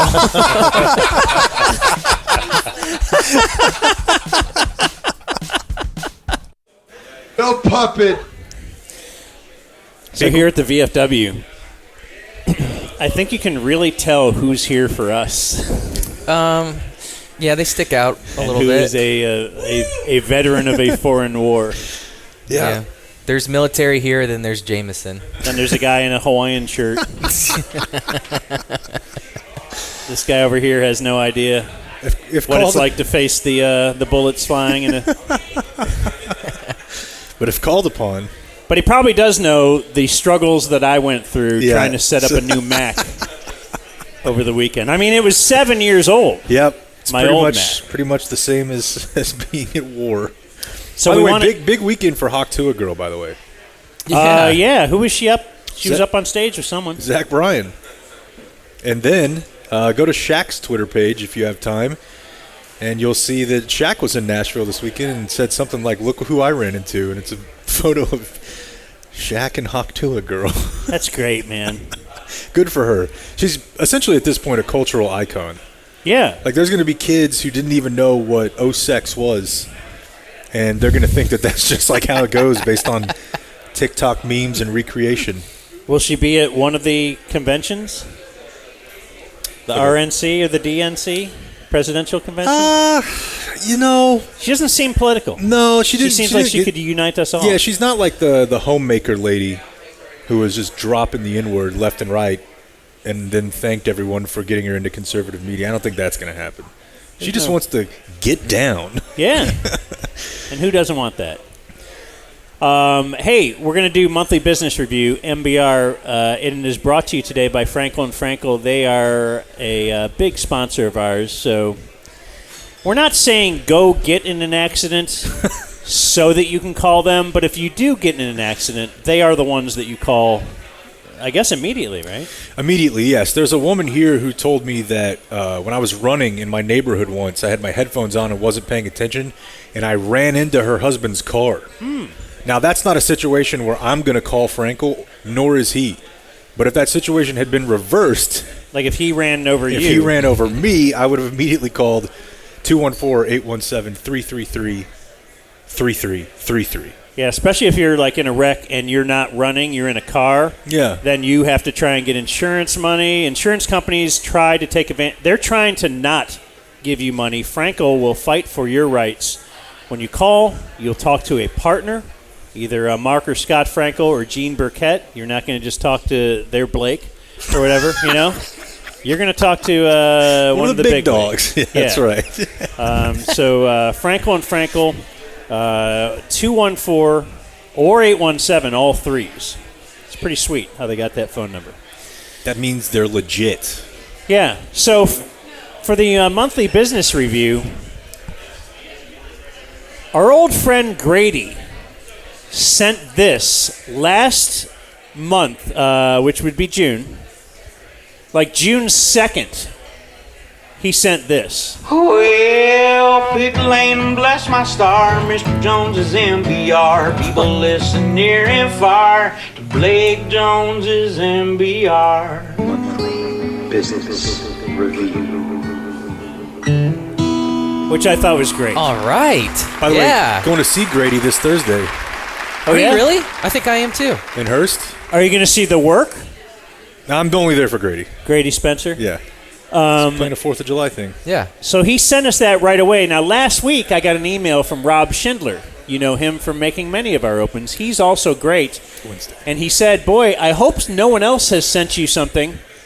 He, in fact, called out Jameson by name, said, I hope Jameson hasn't sent you anything. So he got that hope. The strategy was correct there, that Jameson did not send something, but Grady did.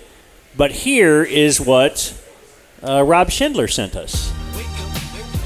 It's that time of the month. It's time for the Dumb Zone's monthly business review. And now, the king of all note takers, here's Blake Jones. All right. Okay, yeah. I like that too. I like them both. Why not have a rotation? We might have to rotation. I'm on board with that. Anyway, here's Blake. Yeah. All right, let's review the month of June. Now, can you reset what this bit is? Do we have to do this every time? I'm just kidding. I just like trolling you from notes of our former employer. Rob also sent me a couple extra things, so rather than me tell you what I'm doing, how's this? Things Dan and Jake want. Okay. Well, we are so overproduction. I love it. Yeah. Let's go back to June 6th. Things Dan or Jake want here in the June MBR. Dan wants Jake to assemble all the videos that Jake watches on his buddy's trip. So the movies, the YouTube videos, everything that you guys huddle together and watch, Dan wants that so he can go through it. I feel like a big player on this year's trip is going to be this slap league they got going. You just watch a guy slap the ever-loving shit out of another dude. And one of them's usually from, like, Norway. They got a nickname. Yeah, and then he always gets bounced by a guy who's, like, looks like me. It's awesome. But, yeah, it's I'll put something together for you. Okay. Yeah, do they have what's it called? The SL, the NSL, National Slap League? It's something like that. Dana White runs it. Okay, NSL, let's say it is. Of course he does. Is there a WNSL? Because I feel like I'd... You'd rather watch that? Now, it would be really funny... What would be really funny is if a trans person got involved in that competition. That's not fair. Get hormoned up and then just... June 17th. That might be my breaking point, by the way. Yeah. Like, this gender thing, I don't know. We should... You gotta maybe they got a point here. Yeah. June 17th, Dan wants to say Vester for investors. No, we're not doing that. Okay. You just said... Rotation. We're doing that. Rotate. Vester. June 18th, Dan wants a side hustle like Jake and Blake. And I think we settled on one. I do, man, and I was upset like Rob this morning. Oh! Jameson reports that, in fact, they do have a women's slap league. Okay. Oh! That's excellent. That's excellent. Well, I mean, I know they have one that on sites I can't access anymore. But, yeah. Thanks, Governor.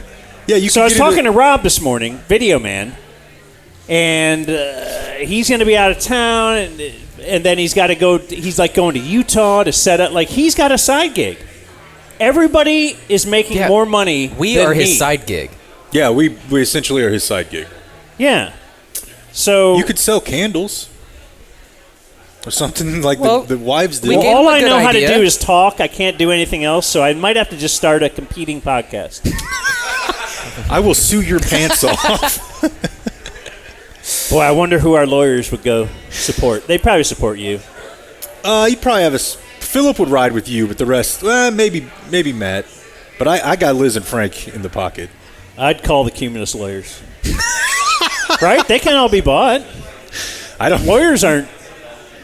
They'll just work for whoever. Well, they're in-house counsel, but still. They'd probably prefer to be paid. What was the idea we gave him? Dan's digitization. Oh, yeah. Where you can digitize your stuff or get a digit. Yeah. Oh, okay. All right. Yeah, that's good. But I need you to have a physical storefront. Dan's digitation. Digitize your digit. You walk in. You need the happy reception lady from Jake's thing. Yeah. Yeah. Where she can say okie dokie. Okie dokie, artichoke. And then 2 on June 20th, Dan wants to be bought out and Dan wants to be hooked up. Bought out does seem like a sweet deal. Yeah, like you're paid a bunch of money to not do what you're doing. Yeah. Yeah. Let's go. Okay, it seems like there's more production here. Time capsule. Okay, Yeah. time capsule. I got a stinger for each one. June 7th, Jake doesn't think the Mavs will be back in the finals in the next couple of years. I mean, that's just playing the chalk, right? Yeah, it's very hard to do what they did. Yeah, Yeah, I I mean- think was your point. Look at the Rangers. Tell me about it. Although, Wyatt Langford last night? Hold on. What did Wyatt Langford do last night? It's incredible. What did Wyatt Langford do? What Wyatt Langford did. What did he do last night? I'm so glad I saw this fact this morning, Blake, because I knew this was going to come up. All right, he couldn't have hit from the cycle. I would have heard about that. He threw a no-hitter. He's an outfielder. I know. No, That's why it's such a note. No, are you super sure you would have heard about it if he hit for the cycle? He hit for the cycle? Yes. Yeah. Oh, damn it. I should have just guessed that. First rookie to do it in Ranger history or something like that. Huh. How's Seager's arm? They came back negative. X-rays were negative. Okay, Thank nice. you for asking. The same day, Jake says Paul Skeens will have Tommy John by 2026. Again. So these are just things to monitor Okay. that you've said. I think we're playing the chalk. And then another thing that Jake said that I really hope is true, Jake, June 20th, Jake thinks somebody will put us in their will. I could see somebody doing a bit like that. I really could. Now, what do we get? I don't know. Maybe Headphones? $690. Pool table? We take it. Yeah. Yeah, I think that's possible. Go do it now. A foosball table for our new cool Yeah, man. place. Here, We're going to build our own little office. with the Danettes. I actually like the idea of us stealing the Dan Patrick bit and calling ourselves the Danettes. Dan and the Danettes. I'm not even familiar with that. Dan That's what he Patrick calls his crew, yeah. Huh. The Danettes. Nah, that's no good. We're not. I was going to say we're not stealing anything, but I'm not going to say that. Come on. We will absolutely steal. Tip spins. Jesus Christ. Isn't that cool? It is cool. 504 total. 504. You hit a big one, which we'll get to here in a minute. But a couple of the new ones that have been added, Carl Everett. Well, the main one is that he believes that human beings buried dinosaur bones to fool people into not believing in religion. Like dinosaurs never existed. Yeah, dinosaurs never existed. And correct, who was the guy who went up after JD? Like went into the stands after a game when the crowd was gone and something like that, right? I don't think it was him, but I don't know. Okay. I can't remember. Stephen Collins. That's the Seventh Heaven Dad. Oh, yeah, okay. I just call him Seventh Heaven Dad. Yeah. He has like a 3-decade career as a pederast that came out after Seventh Heaven ended, but it was bad and it had been going on for a very long time. Perhaps when he was the dad on the show of a Christian Family where he was the pastor. He was also in Star Trek, the movie. Awesome. That's Dan Spin. Nerd Spin. This is a funny one. Wayfair. Yeah, for like a weekend, this is kind of in like the QAnon, somewhat QAnon, somewhat like Epstein, which are somewhat related. For like a weekend, people thought that Wayfair was actually shipping children. The furniture company, and that they had like code names for which furniture sets would get you like which kid. And I gotta be honest, there was about 5 minutes where I bought it. It's like a Friday night. I'm laying in bed. I'm like, holy shit. When did this come out? Recently? It was a few years ago. Okay. Yeah. Like at the height of Q, probably. Just this company will ship you a kid. Did you just know? So it was the height of Q years ago? Wasn't now? It's not now. Okay. No. You just got to know some like CFO or some analyst at their company like wakes up on Sunday morning. He's like, let's check the financials. Get my cup of coffee here. And he's What? like, what the? Why? Yeah. Well, because of this rumor. What? How? Yeah. He's like, what do we do? And the Kim Spin list had a very, very special moment this month. As you hit a milestone I'm sure you never thought you could reach. No. I never thought you could either. Honestly, when I started this list, I thought we'd get to like 60. They all said couldn't do it. Yeah. It couldn't be done. Right. But you hit Kim Spin number 500 earlier this month, and here it is. This was live on the show. He's certainly never been like a headline player. And also, I don't know if this is risky because I don't know if we have the production ready. And it's probably already on the list. But also, Deadspin had a story back when he was in college that he had an abortion contract with his girlfriend. A contract? Explain that. Reddick has agreed that once Lopez has terminated said pregnancy and has provided medical proof of said termination satisfactory to Reddick, included but not limited to direct access to her medical files and records of the clinic, that, like, basically he wanted her to get an abortion, but he made her sign a contract that said, you got to get an abortion. Like, you can't just tell me, hey, I'll do it. Like, there was a contract presented. Like, and I believe he pre-sex? No, Wait. Post. What do we have here? In the annals of time, celebrities have done some pretty fucked up shit. Jake has taken it upon himself to catalog those dalliances and short-sighted events deep inside the recesses of his tiny ferret brain to never be forgotten and be accessible at the snap of a finger. You have now witnessed Kip Spin number 500. Wow. What a moment, Kevin. KT, you got to be here for this? Hold on, here comes the cake. All right. Wow. Yeah. Wow. Let us never forget the abortion contract. Yeah. I really hope that one wasn't already on the list. Nope. Two is in there, huh? Thank you guys so much. Yeah, so that was That means a lot to June me. 25th. Kim Spin number 500. What a moment. I like that open too. F'd up S equals dalliances. Yeah, like that's not really. It's kind of a normal happens to people. So there we go. There's Kim Spin number 500. Congrats. Let's go to notes from the show. June 3rd, Jake's flag football team lost their first game since the Trump administration. And that's just fueled you guys. Yeah, it has. When you say it like that. Norm. Yeah, that's great. I didn't know how to. Yeah, no, the combination of coming off of our first loss and it being a Monday, the first back half of the year, I'm as locked in as I've ever been. The motivation has never been higher. Okay. You guys are doing well now? I mean, this is kind of a little dead period here. You got a holiday.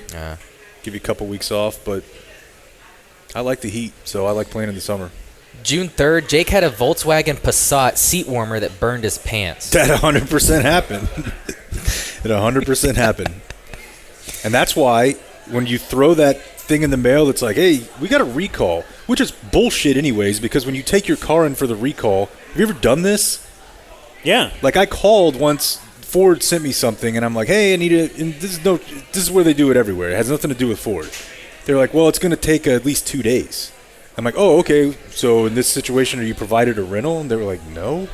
Yeah. Like, well, what am I supposed to do? Give me a Mustang. So in that case, I kept getting letters from Volkswagen, and I was like, whatever, recall.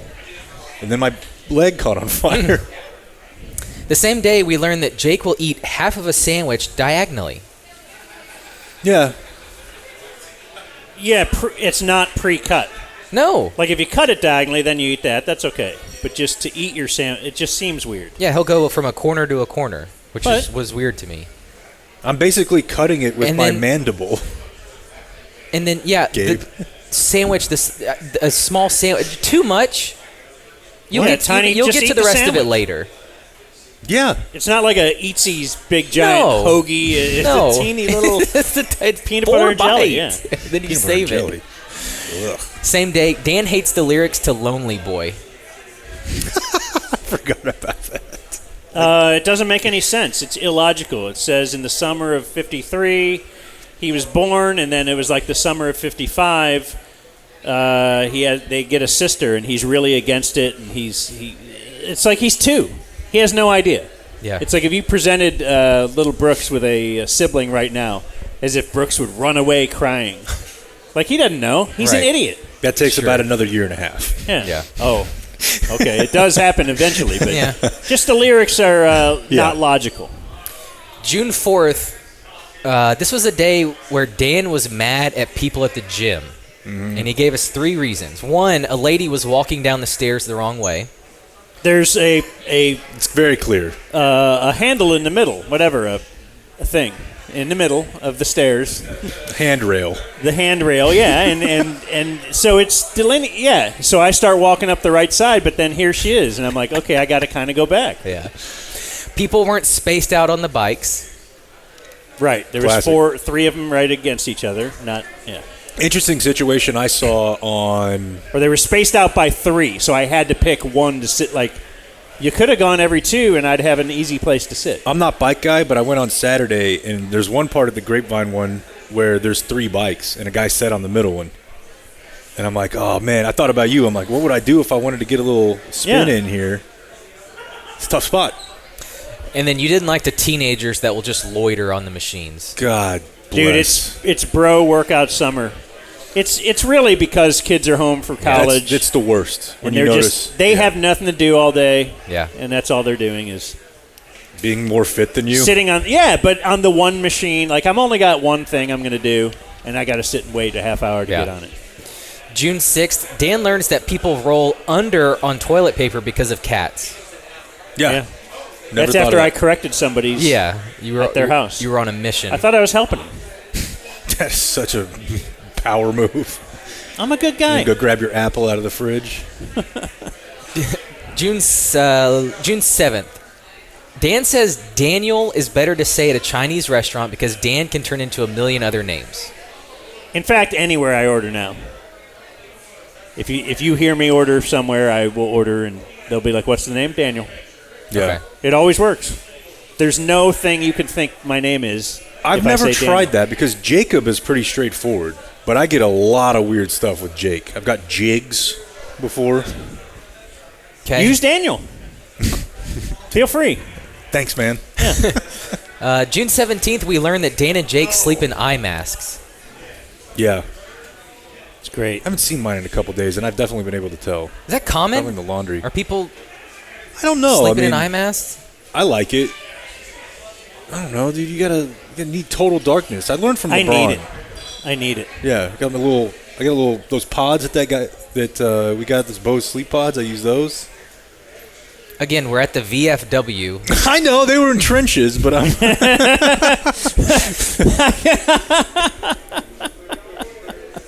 You need your little eye mask to sleep. You need a little calm. I could have done World War II easy. Yeah, as long as I had a Calm app. And just the right amount of water. Yeah, and I need a protein drink in the morning. And you need to sit down to pee. We are such pussies. June 17th, Chappie couldn't help himself but laugh at the boys dancing at their recital. Yep. That's going to become an annual tradition for as long as... Yeah, don't take him to the gymnastics recital. No, I think do take him to the recital. June 20th, Dan's mom texted him to let him know that someone on Master Chef was from South Lake. Right? She followed it up with telling me that he lost. I love mom texts. Spoiled it. June 24th, Mark Cuban made Jake use Cyberdust to book him, which still baffles me. Didn't mind. He was trying to get it off the ground, and if I had a communication app and someone wanted to contact me, I'd be like, do it this way. Dust me. Sure. That's me. June 25th, Dan wishes he had a cooler last name for things like Tepperpalooza. Yeah, that one's perfect, though. Tepper? Yeah, there's just not much you can do to beat that. But McDowell just can't. It's nothing. But I don't think Kemp is either. Kempapalooza, I guess that kind Kemp of Spin works. is cool. Yeah, that's like true. You just can't do Actually, anything. you're right. With My name's last awesome. Name. Yeah. June 27th, Jake forgot Chappie's birthday. God dang it. Which is weird because I saw it in my phone. Oh, you have it in your calendar? Oh, yeah. And did you wish him a happy birthday? No, because I knew Jake would. Shut up. I would never miss my dad's. Actually, I can't even say it. But you know what I used to do with my mom or my dad early in my radio career? I would call them on the air. And so we could have just called Chappie. I know. Okay, because then they care more about that. Like, oh, my, I'm on the air. That's a bigger deal. And that would be my whole present. If it wasn't from the public radio station I worked at in college, one of their mugs. One Christmas, everybody got a WOUB mug.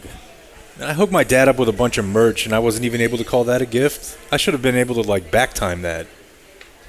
right? I get him like shirts and stuff. Yeah. That was in like February. I think he would appreciate you saying that too, because he is a frugal man. Yeah. June 28th, Dan got a new Mac, and I don't think you knew the problems that were headed your way. Look, they're very slight. You know there's going to be little bumps in the road. Everything's fine. But it did take up a lot of my weekend when I could have been. I mean, cancer could be cured by now. Sure. Had I been focused on that this weekend. Sure. Time for my favorite. Jake has a buddy. Oh, my God. We got a fat list this month. I will hustle through it. Jake has a buddy who snuck out of Jake's house at a sleepover, and Jake didn't go because he was scared. Jake called him after they snuck out to tell him that their parents knew about it, and they had to come back, and they did because Jake was bored. It's a low point in my life.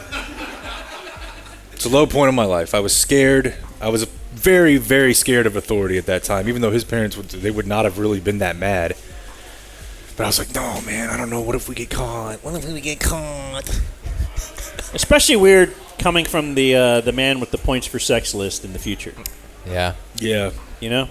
You weren't always this badass that we see in front of us. No, but really it was more like stuff like that. I was like, it's at school, whatever. But sneaking out at night, man, I was terrified if my mom found out that happened. Like, I would have been in a world of trouble. But so that's fine that I didn't go. But then the fact that I was like, dude, your dad's up. Y'all got to get back here. Yeah, just an all-time low moment. Jake has a buddy who was a female who worked at Chuck E. Cheese and permitted him to buy pizza to take home. Yeah, that Chuck E. Cheese right there by Grapevine Mills Mall, my man. Jake has a buddy who is Travis Heim who will respond to negative reviews on Yelp.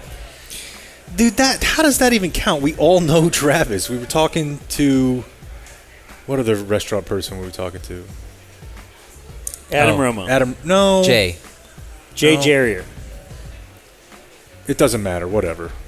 You guys John Schnatter. No, it was not Papa John. Jake has a buddy who sent him a video of Dave Portnoy leaving Game 4 with 8 minutes left. How are these... How do you want me to say it because so that they don't end up on the... Jake has a buddy who doesn't ski but stays in the house with them. Dave Portnoy. Jake has a buddy who has a Sprinter van. I don't think they own it, but yes, they travel in it as a band. Jake has a buddy who is a local Grapevine dad, and he saw him sampling alcohol at noon at the grocery store.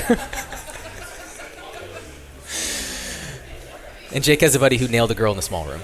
All right, Roseanne's, we added one. Who knew Roseanne? For a long time, the only Roseanne on the Roseanne's list was Travis Tritt. Yeah. But now you've added Marge Schott. Schott. Yeah. Look it up. She's a Roseanne. So now we have two. Email me with your Roseannes, male or female. Just kind of looks like Roseanne-ish. Dan wanted to start this list, our ball sacks. Yeah. Dan bought the female Russell Westbrook. Deep fake. It's so good. Look it up. I fell for Hawk Tua girl being a teacher and getting fired. Yep. And then the big one. Dan thought Tim McMahon was selling MacBooks on Twitter. And it was one day after I had bought this, I was like, damn, damn. I gotta return it. I could have got one for $600. And I'd be helping out my buddy Tim. In his new business idea where he sells MacBooks at an 80% off price. That one's awesome. And then finally, Dan's fights with his wife. Okay. June 17th, how many times do you say hi a day? It's a good question. It was like her third time, and it was 10 a.m. Yeah. It's like, all right. Yeah, I'm still here. I've lived here with you for 10 years, yeah. And then she hung up a Wonder Woman poster in the den without asking you. It was a gift. I got to say, though, Jake said something last week that I nodded and agreed. He's like, kind of like the Wonder Woman poster. It does fits. fit. Yeah. It feels good. And maybe because I told that story, now it makes, like, it's a thing that you want. It's a destination now. You want to go see it. Mm-hmm. So I feel like I'm really happy with it being there. Yeah. But it's only because of the cool story I told. And it was You can't give her a single No. out. and it's either going to be hung there or in the trash. So that's good that you rescued it from Could the have taken garbage. it to the studio. No, I was saying she got it out of the trash. Like it was just going to be. And had she forgot and she just gave it to me, it would be in my trash at some point and not right away. Yeah. Like I'd have to keep it in the closet for a while. But yeah, she just took it upon herself to hang it up. And it actually looks good there. I like it. There's your June. Not totally. Only because this is actually happening. intern Rachel gave me a few things, some MBR notes for Blake. Because if you notice in MBR, nobody ever mentions Blake. Yeah, nobody reviews his business. I got none. June 24th, Blake thought the grid is messed up because of NFL cheerleaders. Yeah, because they're all flocking to Texas trying to make the Dallas Cowboys cheerleading squad, and then they're just squatting and taking our grid. Taking our grid? Yeah. June 20th, Blake's favorite book is All the Light We Cannot See. For now. Until Dan reads it and poo-poos all over it, then I'll change it to something else. I am going to read it. I'm not. You shouldn't. And June 17th, during Blake's guys trip, he watched strictly military movies, and he loved the fan in the house so much that he and his buddy looked up the model of the fan. Yeah. That's weird. The airflow in there was immaculate. You couldn't weird. walk into the room without noticing. Hey, am I the only one? Oh, you got to close. Hit it. Well, pick a lane and bless my star. Mr. Jones is MBR. People listen. That's a good close, right? It's great close. Blake Jones. Maybe we could use them both. MBR. Sure. Okay. Y'all know this show's called The Dumb Zone, so I gotta present something to you guys. Does everyone else flip their fans? Yes. Okay. No, I know you're supposed to, like in the winter. Well, because I would never use the fan in the winter, even if, I just don't use it. But It'll the circulate, airflow, yes. push the heat down. Yeah. Yep. Yes. And in the summer, you're supposed to pull it Yes. up. Yep. Yeah. So the problem is the fan in the living room at the rent house, it's going the wrong direction, and there's no ladder there. So we just don't have a fan. I mean, it feels like it still probably affects the room in some positive way. It does not. Oh, all right. It does absolutely nothing. Oh. So I don't know. Like I gotta borrow a ladder or something. Okay. I just learned about this a few days ago, and I'm like, holy hell! That there's that little switch. Yeah, that I can goes see the other it. way. Yeah. Hey, Klay Thompson signed with the Mavs. Yeah. That's done, huh? Yeah. So all the stuff we said earlier is. Well, it wasn't so much about him. We only spent a few minutes on that, but yeah, apparently it's a 3 for $50. 50. That's pretty cheap, right? Yeah, it is pretty cheap in the modern today's NBA. NBA. Yeah. Yeah. I mean, it's like half of what Hardaway makes a year. So it's a multi-team sign and trade with Josh Green going to Charlotte. Just Josh Green. So far, I mean, that's all that's been reported so far. Okay. Yeah. Now it says 3-year, $50 million deal with a player option. I assume that player option is in year 3, and it's not like a 3+1. My guess is that 37-year-old Klay Thompson will not be declining any options. Yeah. So he's probably just here, and I guess we'll figure out what they intend to do with him. And if he's so good that he options out, then that's great. Yeah. All right. Well, we'll always remember that one Josh Green game in the finals. I just think it's really weird that people are just projecting Klay as their 3. He's never played the 3. And I mean, even though 2 and 3 or whatever in the NBA, like the difference between having Derrick Jones Jr. and P.J. Washington or Klay Thompson and P.J. Washington defensively, like I'd almost rather start Marshall and bring Klay off the bench. If you told me that he's going to be the 6th man, I think I would be in on that. And then close games depending on how the game is going. Occasionally play all 3 of them, but man, I feel like they've built this identity as badass. And now it's maybe he's still got something left in the tank. At one point, he was a dog on defense. I don't know if that's here anymore. Well, I guess you. But he is. You technically did upgrade Tim Hardaway Jr. Yeah. Yeah, I mean, you get him some wide open looks, and Klay Thompson's still going to nail those, right?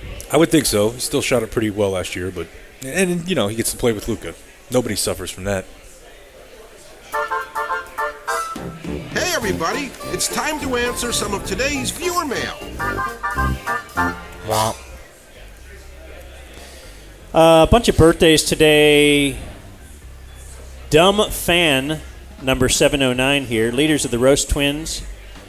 And off-mic laughs from intern and camera guy. I'm in the Army Reserve, and I had my annual training in Poland for a few weeks this year. I listened to you while driving in Poland. More baseball, Blake. Adam in Fort Worth. Okay. We got some baseball, Blake, today, right? That's cycle. Amazing. Incredible. First rookie. Yeah. To ever do that. Rangers history. Oh.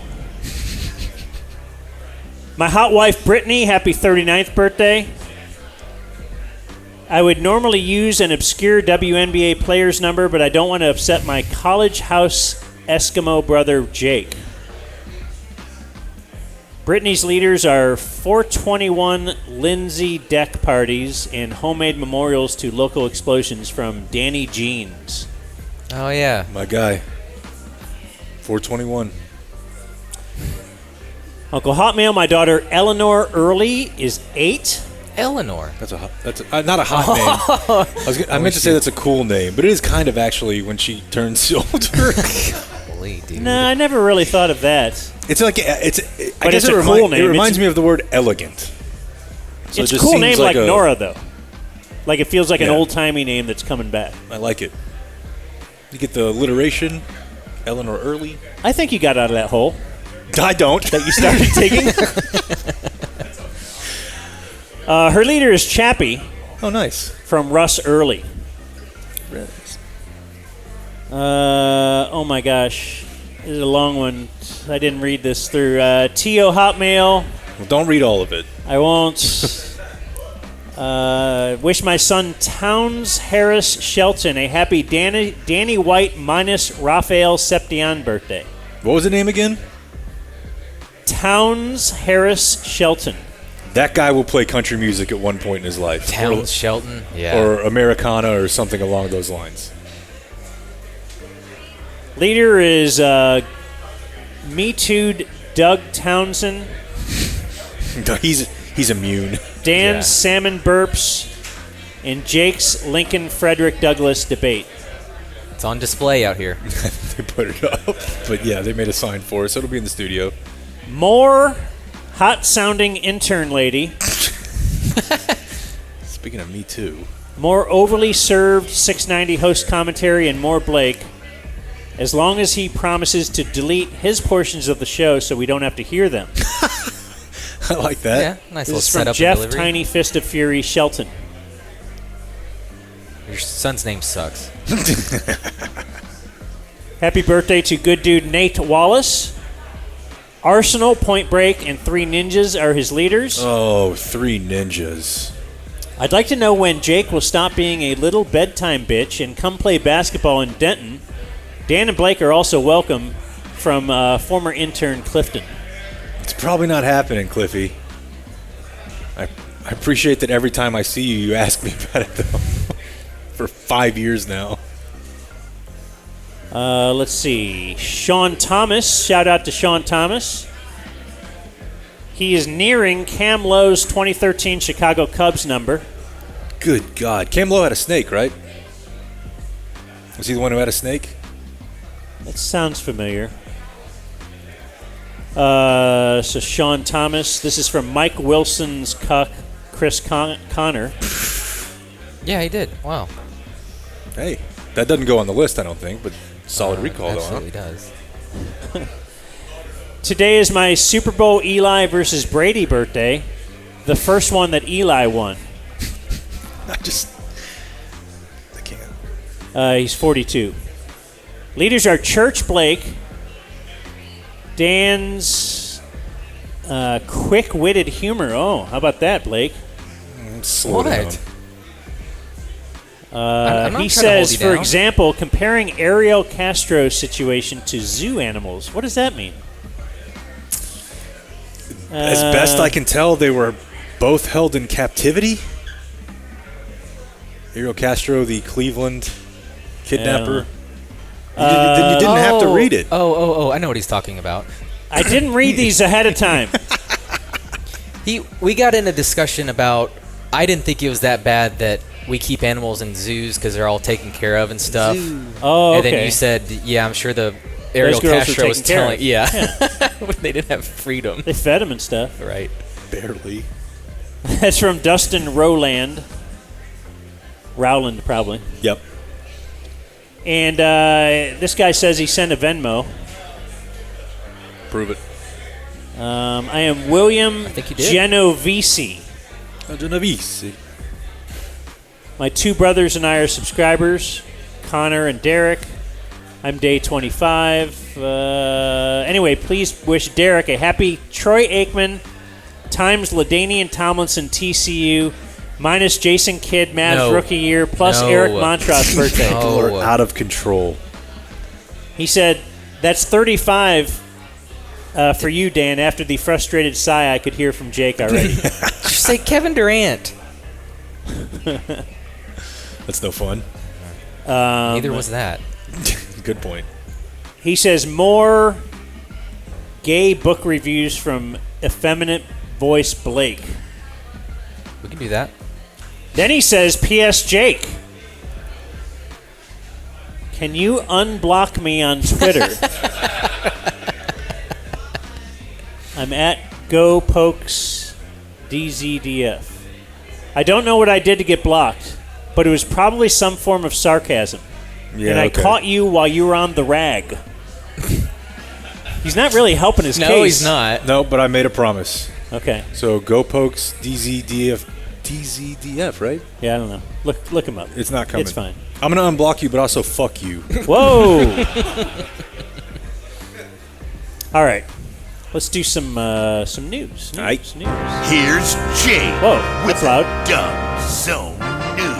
It's probably my fault. Here's a follow-up. We talked last week about the Royce City Dance Studio. This is how we got to talking about my dad at Dance that had their trailer stolen with all their props and all their sets, and they were about to compete in some big national competition. This is a Dance and Arts Connection. A Nat Comp? A natty compy. They recently received some good news. This story is actually kind of old, but I just saw it and wanted to follow up with you because there's an interesting note. A couple weeks ago, they got the trailer back. Now, here's where I got some questions. The son of the owner of a business next door found the stolen trailer. In like 2 hours away. Weatherford. Yeah, something like that. Yeah. Yeah. He said he called and was like, "You're never going to believe what I found." Yeah. Did you say where? On the shoulder of the highway. On the shoulder of the highway, yeah, like an hour and a half, 2 hours away. Just so happened to be driving I was driving by. back. So, I don't know. I mean... Yeah, you should have told someone else about that, dude. Just thought that was an interesting... Like, there's no way they buy that, right? Well, I mean, they have it on video, the initial heist, so... you'd have to figure that he would have used a different car than the one that is in the video, as opposed to the one he owns. So I don't know. It just seemed really weird to me. I mean, maybe coincidence happened, but Are you guys aware that there was a big SEC celebration over the weekend at UT? I heard something about that. You see this? You hear about this, Kev? Yeah, I think I saw something on Twitter about it. So they were celebrating that they're going to the SEC, and to do so, when you move conferences and you've got a situation that big, you got to call in Mr. Worldwide, Pitbull. So Pitbull's there. And man, the money they throw around, man. Because what's it cost to get him there? $1 million? I don't know if it's that much, but it's a lot. I mean, he's kind of on the tail end of things. Yeah. But still, I mean, they put on this huge party for what? We all know you're going to the SEC. Like, do you think would Grady Spencer cost less? Yeah, considering he's opening the Hearst Fireworks Festival on Wednesday night, which I'm very excited about, I think they could have got him for less. However, And maybe would have been a good idea because as great as Grady's music is, I don't think there would have been a crowd stampede that killed one person. Whoa. That's what happened, huh? Yeah. Yeah. Well, I think in Austin you're allowed to drive into crowds and kill people, right? No, that didn't happen in Austin. That wasn't Austin? Wait, you're talking about the guy that ended up, I think Abbott pardoned him or something? That guy shot a protester. Oh, I thought he drove into a Black Lives Matter crowd. That was in Charlottesville. There was in Austin, it was a Black Lives Matter rally, and a guy who was armed Just was shot one? messing with a guy's car who was trying to get through. Okay. And the guy in the car shot the protester. I think I should get some points for kind of knowing some of these stories. Yeah. The committee does not agree. So yeah, I think it's at 6 injuries and 1 death. Now, Dan, you're not. I don't know if you ever really were. I don't think you qualify for this either, Blake. But huge concert guy, and definitely not festival guy. But I don't like going to concerts. I don't love it anymore unless it's the right situation. The thing. Seeing Grady Spencer and Grady VIP tent. Yeah, exactly. You got to have a mobile IV set up for me, combat any hangover. Helicopter in and out. Going to go see Jorts and Sam the other night, small club like that. I still like that. I'm probably out on the festival game. It's just, and here's part of the reason why. Are you sad about this? You're all sad when I start going to bed early and eating right. Yeah, but those were things that I had in common with you. Oh, okay. I don't care about that, music Okay. festivals. Because this is a big difference from early Jake. Dude, I'll go to... It was every year. I'll be at this festival till I'm 80. No, I got disappointed when he bailed on media pickup basketball last Thursday. Because it affected you. That bothered me as well. I would never have done that. There's a time here's what's funny.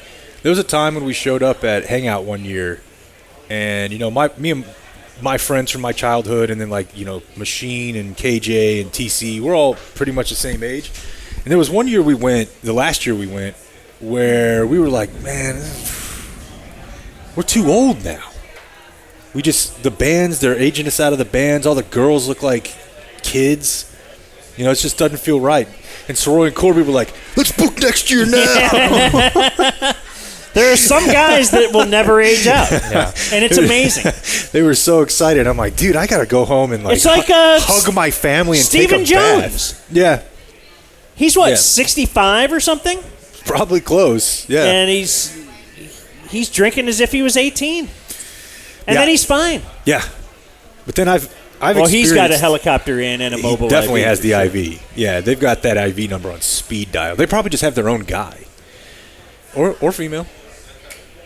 I've been in some situations especially at festivals and it's at night, and you worked your way to the front. This is before the days of VIP, and it starts probably on a little something making you nervous, and it starts to feel like I'm going to die up here. Like I couldn't get out of here if I wanted to. And I got a little claustrophobia anyways, and then the crowd just keeps pushing and pushing and pushing. Like that one in Houston, right? Yeah, Astroworld. People died. Yeah. But weren't you 19 in mosh pits?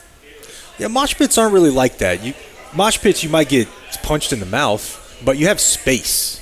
You're running around punching. That seems insane to me. Why? You're just in a fight with a crowd. Yeah, everyone is into it. That's never made sense to me. It was pretty exhilarating. You just run around in a circle and kick and punch, and people jump in and push each other. See, this is why, there should be marriage contracts. You're not that person. You're nowhere near that person, I think. No.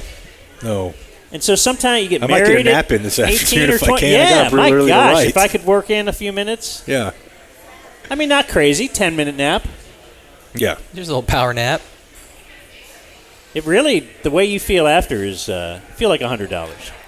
I found out this weekend in researching sleep that What? See, that's another thing. I'm sitting here researching. that and somebody here could probably refute this, but like that Navy SEALs, well, they have like an 8-minute nap thing, and that the quickest way to fall asleep is basically imagine like laying on your back on the ground and then putting your legs up at a 90-degree angle, like on a bed. So basically, you're laying on your back, bring your knees to your chest, and have something that your legs are supported for right there, and the circulation created by that makes you fall asleep faster. Really? And that's how they train them to take like extremely small naps that can give them what they need. Wow. So try it. Let's see here. This is an interesting one. Everything seems like it's being built at Grandscape in the Colony. You're aware of this? What do you mean? Just seems like the Tiger Woods golf thing just got built there, right? Which I would love to go try if you guys want. For sure. It seems pretty awesome. I have friends that went. And You know, when I moved here, it was all a field. Yep. Mm-hmm. Yep. I don't know. There's just a ton of stuff out there. They got a Portillo's now. That's where the Portillo's is. I don't know what that is. It's like the famous beef and hot dog place. It's kind of like, literally, not just because we were just talking about this, it's kind of like what they would serve on the Bear. Okay. It's the first place TC's taken me, or that I've gone every time I've gone to Chicago. Okay. It's legendary. And then they built one down here, and they built it there. And now they are building. They have Beyond. I don't think they have Beyond wet beef. Beyond Italian beef. Impossible. Yeah. So there's a new place opening up there. It's called World Springs. It is the largest experience of its kind in the country, and it is basically a 12-pool like spa for soaking. Not the BYU soaking. No. Oh. No, it's not where you lay on top of someone and then your friend bounces the bed so you're not actually having sex. But like they have a replica of the thing I did in Iceland, the Blue Lagoon, where there's like silica in the water. It's like things to refresh you. Okay. And most of the world does this. You've heard about like the bathhouse type and saunas, and whether it's in Eastern Europe or in Russia or in Asia. For whatever reason, it just doesn't really play here, it doesn't seem like. Is this an outdoor thing? Oh, yeah. It almost looks like a theme park, but there'll be different For temperatures. They do have a kids area, and they got food and drink, but So what's the Tiger Woods thing? It's like it's not just putt-putt or mini golf, right? I mean, I think they have mock-ups of courses. I heard somewhere in Fort Worth, or at least this is a couple years ago, that they were making a the hitter thing, a 9-hole par 3 that you play at night. Like neon? Like no, it's just like lit. Oh, okay. Like it's got stadium lighting. Okay, I thought we were talking about like cosmic golf. Would you be into that? Night golf? 9-hole par 3? I don't think so. Oh. Like a par 3, that'd be great. Yeah, this Tiger 9 Woods is fine. It is just putting, but it's challenging putting. Yeah, there's like a bunker in the middle of it. Yeah. So it's an 18-hole course, but it's not putt-putt. It looks like this. Okay. And they've got food and drink and whatnot. I still want you to the pool thing. I want both of you to go together. Mm-hmm. Hell, all three of us could go together. Mm-hmm. I want us to take a show trip to one of those like King Spa or Day Spa, the places I've told you about before. For what? I want you guys to experience it. They've got like 20 rooms that are all at different temperatures and have different lights. Sounds like it'd be dirty. I tell you what, it probably is. When I walked in, because it's gender separated in the pool, like in one of the pool areas, like the hot tub area, where they have probably 3 rows of 6 hot tubs, and all you really have on is like a mesh cloth, like mesh whitey tighties, but they're mesh. And I walked out of the locker room, and I swear to God, dude, every one of those pools had 4 to 5 dudes in them, and some of them they were like splashing each other, and like I was like, oh, it really is gay. It really is. Did So you go there's out a to the- hot tub, and is there like an ugly tub? All right, there's your news. Oh. Do I have to take my shirt off? The Dumb No one Zone liked that. News. No one liked Ugly Like Tub. And subscribe. That guy loved it. You do have to take your shirt off Dumb Zone presents and jacket. Today in History. Do you want to bring Mike Patterson over here for this final part? I would love that. He's the guy that booked us out here. Hey, Oh, and look. hey, round of applause. We introduced Jake today. We introduced Blake. Mike Patterson gets a huge round of applause, though. That's how. We wouldn't be here without him. Here, wanna- I drink here a lot. That's why. Look That's at why. this. You Thank got a seat and everything. Here, Mr. Patterson, your seat, sir. What's up, boys? Hey, thanks for having us. Yeah, that's cool, right? Yeah, very cool. This So, is like, cool. I was just gonna come to your house, Dan, and then we kind of started kicking it around here, and more people wanted to go, and we were like, why don't we just do it here? It's like a mile from everyone, and Yeah. so here we are. If it was I the love Wiley DFW, I would not, or Oh, VFW. Come on. I would not be so on board. But we could do the show here every day. Yeah, I'd be fine with it. Yeah, they it's a good crowd. fed Jake us. could smoke. Yeah. Speaking of, Yeah, you can smoke. this is for And all you know the- what they say? This is for all the haters If you smoke, you poke. who hate the Jewel sound. Yeah, and I do. Again, I do. I poke. we're at the VFW where they probably smoke real cigarettes, not your cute little vape. Little teeny girl stick. Yeah. So it's Monday, July 1st, the first day of the rest of your life, Mike Patterson. You can change everything today. He looks pretty comfortable with who he is, though, unlike the three of us who are like, God, no purpose. What am I doing here? You feel good in your own skin? You're not about to start a diet today? Boy, I would try every day, and I fail every day. It's okay. I'm married to an Italian. What are you gonna do? You know. I don't even know what that means. Yeah, you do.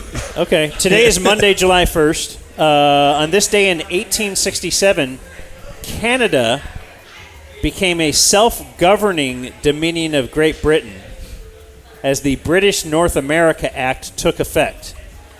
This used to be called Dominion Day. It's now known as Canada Day. What a give up. So is it like Canada their Day? Independence Day? I thought that was Boxing Day. I don't even understand what the deal with Canada and England is. No, why did they have like They still have the Queen on the money or kinda? something, right? Yeah. And like we have to defend them completely. Like if somebody wanted to invade Canada, what's happening? They're definitely calling us for help. You're like, we'll go. But are they a good buffer for us? Like if you got to invade us, you got to get through them first, and that'll take a while. It's all a lot of land. Where are you coming from? The North Pole? Yeah, that's a good point. I had a bad point there. On this day in 1903, the first Tour de France began. I bet a bunch of people got hurt. Yeah, probably. I almost don't like watching that. I hope even they did. just in clips. Was that the giant wheel bicycle with the big front wheel? There you go. Tour de France on that. So on this day in 1984, it was the first ever PG-13 movie. Because before they just had PG and R, or what? Yeah, that's right.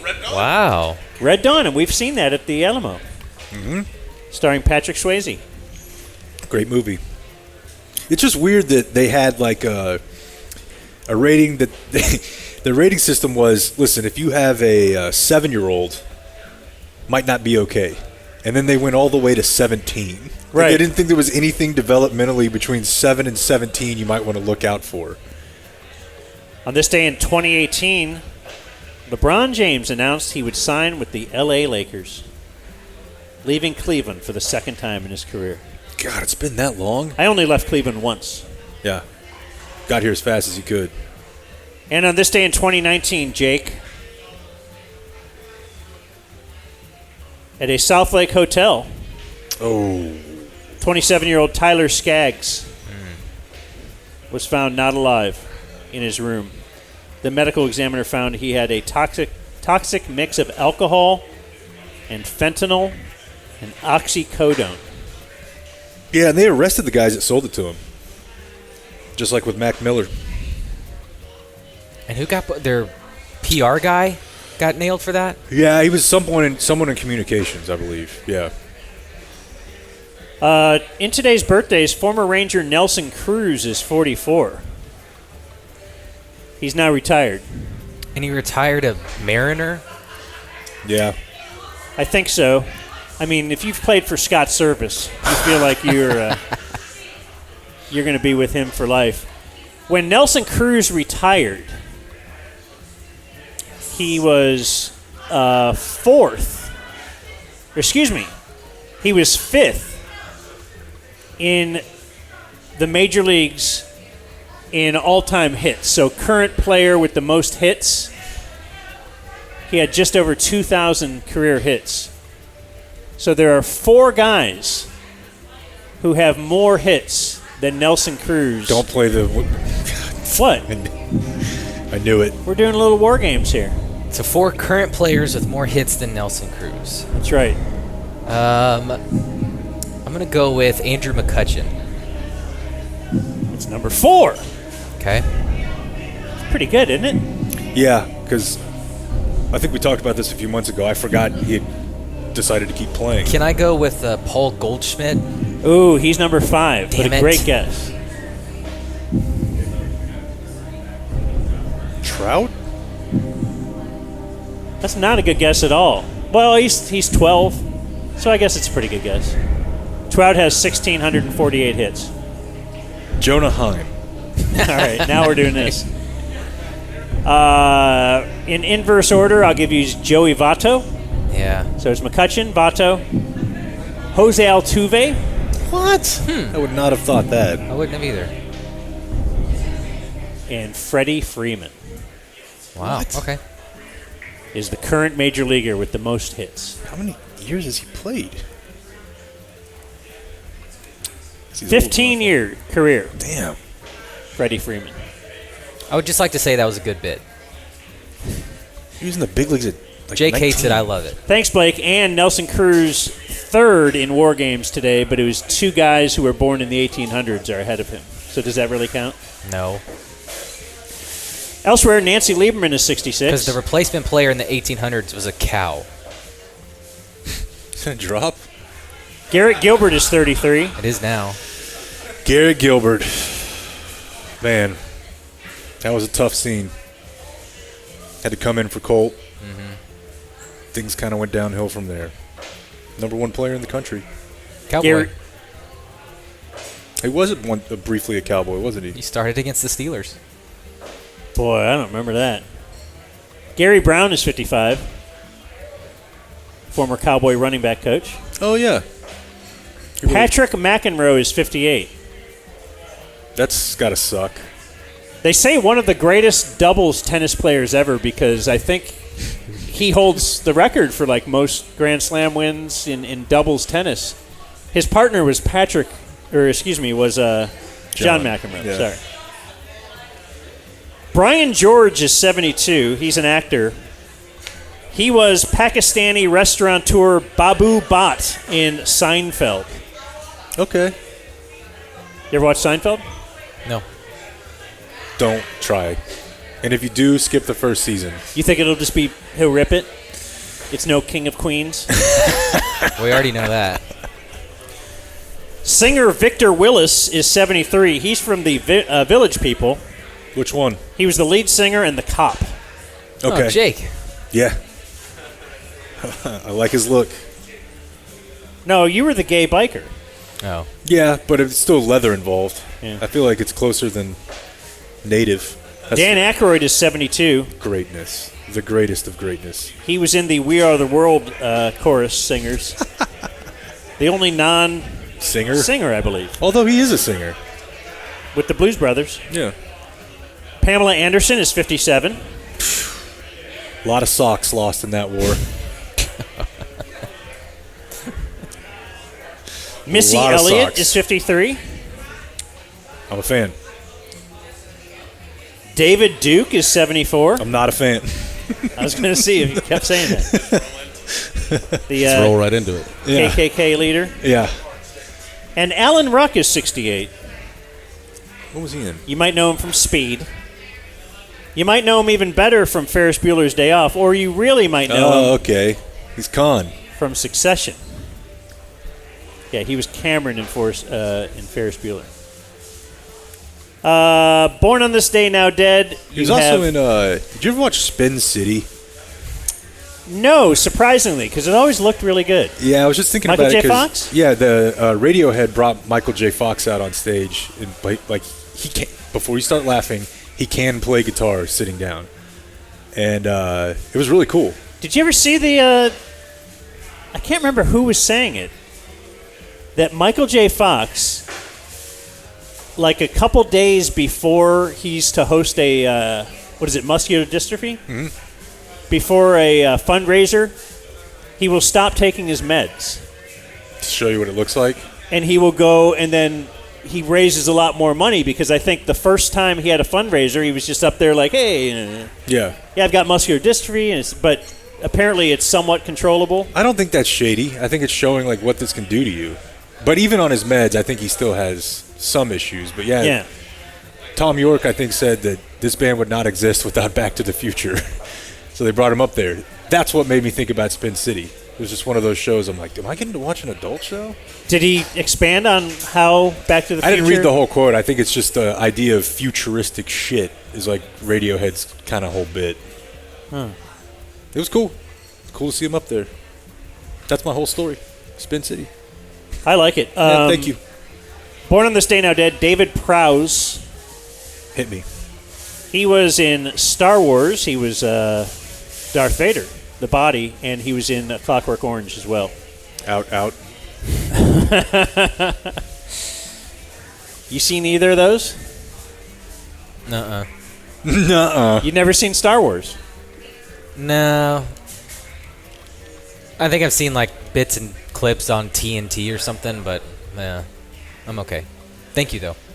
It's like my daughter. I was asking her if she's seen The Godfather because she's really into film. Mm-hmm. Like she's going to school for filmmaking and / radio TV production. So who knows? And she said she's seen The Godfather just clips on YouTube. She's like, How yeah, do I you get it. consume The Godfather on TikTok? She's like, I get it. I get it. And Princess Di. She was born on this day. She's not alive anymore, though. Nope. Died on this day, still dead. We have Tyler Skaggs. Yep. And speaking of The Godfather, this is why I was talking to her about it. Marlon Brando. He died on this day in 2004. You probably know him best as Superman's dad in the original movie Superman, but he was also The Godfather, Vito Corleone. And I am real stoked on The Godfather right now. You're watching the making of thing, or what's it called? Now I forgot. It's on Paramount Plus. Not Jeremy Renner. Guy Miles Teller, right? Yes, the main actor. Yeah, The Offer. The Offer. The Offer. The main actor looks like the guy in The Bear. Kind of. He's got like a smushy face. Yeah, but the guy in The Bear is uncomfortably hot. Yeah, but just their face. Yeah. Like it looks like someone hit him with a frying pan. Are you subscribing to my theory right now? What's that? That there's only a few types of faces. Well, certainly that's one of them, smush face. Yeah. You got bee sting face. Mm-hmm. / cry face. Yeah. Anyways. I don't know. You got like a pointy face. Like a ferret. Horse face. Sarah Jessica Parker. Rat face. Kind of like a little... I got the ferret cornered. Yeah. Anyway, Princess Di died. And The Offer is really good. Today in history. But it makes me want to watch The Godfather. Watch it on YouTube. So 2 minutes at a time. Anyway, now we're here with Mike Patterson, who has himself it looks like a self-made Dumb Zone shirt. Actually, you can thank Raymond for his. So it's from the 4th of July special. I'm glad you brought that up because I'm kind of going to spin into how my main gift to you guys ended up being shirts that you will never have. But Raymond sold a bunch of them. And so I guess they sold. He said they sold. And I just hit him up with an email. And We'll I get a said, slice of that. Yeah. So I hope they made you a lot of money. Raymond I don't from know. E6. Yeah. What is it? E6 Sportswear. Dumbzonemerch.com. Man, it's hard. It's hard at the top. Isn't it? It's There's so many things to promote. It's a funny thing though because literally I just shot out an email. I was like, hey man, we're going to have them out. I was thinking about making some shirts. I thought you just might print them. Here's what I was thinking. He's like, I love this. Can we just run with this design? And we're like, oh, yeah, do whatever you want. So, wait, you came up with the 4th of July shirts that he's selling right now? Yeah. Well, I think the sale's over because we've already passed the threshold of no return. So go buy your shirt that you can't buy anymore. Maybe it'll be on Poshmark for $150. You never know. Okay. But that started. So there's your main gift, right? Yeah. Gift 2. A royalty check. And, you made signs. Yeah. These are awesome. Do we get to keep the signs? Those are yours. Yeah. And he just kind of threw that in as I was like, thinking about doing a poster. He's like, definitely do a poster. Because I would like to hang those up in our studio. Absolutely. And he has the file of that if you want to make it smaller or make it whatever. You can. Yeah. Is this the sign? Or? That's both. There's 2. There's one of each of you. And if you want to open it, I don't know if you saw it earlier. There's an Uncle Hotmail. I saw it hanging here. Okay. It's an Uncle Hotmail, Uncle Sam. So this is in a nice carry case. I don't want to have to open it. Yeah, you don't have to, for sure. And then there's a Abraham Lincoln Jake where he's going to debate Frederick Douglass. Because why wouldn't he? Right. And then I felt bad. I mean, they were friends. They were best of friends. Why not debate each other till the death, you know? And I do debate Jake a lot. I didn't want to show up empty-handed since those were kind of your main gifts. So I did add a little something that I brought just for today. So that's for you, Dan. Okay. You go ahead. You can open it. You can read it and open it or however you want to do it. I know the financial strain of becoming a small business owner. You're a fellow small business guy? I don't know. I do some stuff. That sounds incredibly vague. Can't imagine these substantial legal fees that you've incurred throughout your journey to independence. I hope this gift provides some much-needed financial release from Mike Patterson and friends. He gave us a coupon for 10% off lunch or dinner with purchase of a drink at Chan's Mongolian Grill. Where, don't spend it all in one place. I will attempt to use this at Chan's and see their confused look. 10%. It's an item so rare you can only get it directly on their website. I'll be like, what? Print. I bought a drink. Yeah. Yeah, you know. Hey, diet soda. Jake, I got you one too. Okay, thank you. So we got here. You know, I've always been such a big fan of. Since you're such a huge fan, the television show Frasier. Everyone knows season 5 is by far the best season. Just season 5. Don't just watch it all in one sitting. You might want to split it up. To kind of he said, "You have commentary on that, boy?" Yeah. Surprisingly, readily available at your nearest movie trading co. Who could say why? And then on top of those, I think the VFW does have something they want to give. What? The VFW? Just hey, thank you guys for coming. This is a cool place. I started coming here. I'm just a kind of a local music guy, and we would come here after shows just to hang out and drink $1.50 Ziegenbox. Now, are you a man who is served? No, I'm not at all. Okay. I was not a veteran by any means, and we just came here because the beer was cheap, and then we kind of started meeting the people. And this place has a ton of heart. Thank you, sir. And there's a lot of really good people, and they do a lot of good for the community. And so, I thought you were just going in for the. Thank you, man. Okay. Okay, so there's a ritual here. Got it. Appreciate you. Oh, cool. Okay. Well, I feel like a real man. No, you're good, man. Wow. How about that? Yeah. So thank you guys for being here. Thank you for having us. And you live around here? I actually live in Arlington, but we just play Grapevine so much, and this is kind of home base for us. So I'm running up and down Main Street a lot. Just what do you play? Your band? I have a band called Ashmore that we've had for like 20 years. That we used to write music and tour and stuff, and then we decided we wanted to be home at night. So now we just kind of play like Tolbert's down the street. We'll just do cover stuff and just kind of tour regionally. And, yeah. Okay. So it's What's your opinion of the Sprinter van? You know what? I have the big trailer truck set up, and I wish every day I had a Sprinter van because I could park in a normal spot, and you can less. Everything about it is. What do you think about a Sprinter van for 4 dudes for 22 hours each way? Never going to happen. Mark it right now. Will never happen. 5 dudes. Because the guy driving us. Yeah. Dan will be on a plane. I fell. I can't. I can't. There'll be something. It has to be. All right. Well, thanks, you know man. what? I think that would be a good bit. No, it wouldn't. No, wait. Hear me out. So we already know you're driving. You're flying home. I'm not flying home. I'm flying on a vacation that we already had booked before we knew about. But I'm saying, what if I fly out and then I hear all your fun stories, and I'm the guy you get to tell the stories to, and I'm the audience. You know, sometimes I'll be like, audience. I'll be like, hey, don't watch this show. I'm going to present it to you so that you can ask questions as if I'm the audience. What did you do? To what? What did you do? I feel like Mike Patterson just had a great idea He's here. just PJ, all the way. PJ, just Like- gonna. Oh, look! I accidentally fell in this private jet. I'll see you there. And the best thing of all is we could have the business pay for me to fly out there. Absolutely not. And so it's first class. Absolutely I mean, you not. would want me as fresh as possible. Absolutely Then not. I'm all ready for you when you get there and like the stuff. Have your nice 10% off meal at Chan's. Go to the airport, just fueled and ready. With purchase of drink. Yeah. Well, thanks, man. This has been awesome. Thanks, guys. Thank you guys for coming out. Really appreciate it. Yeah. You don't have to. You don't have to do that. Adios, mofo. You're talking about drugs. You're talking about drugs and sports. Blah blah blah. This is purity, baby. Stop playing that fucking drum, baby. Stop playing that baby. Back in, guy. Baby. Fuck swag. Baby. Back in, guy. Swag. Baby.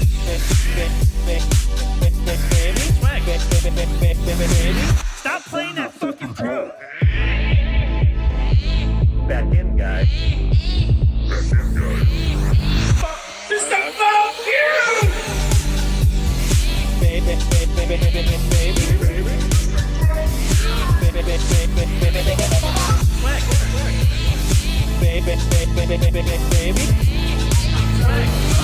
Stop playing that fucking drum.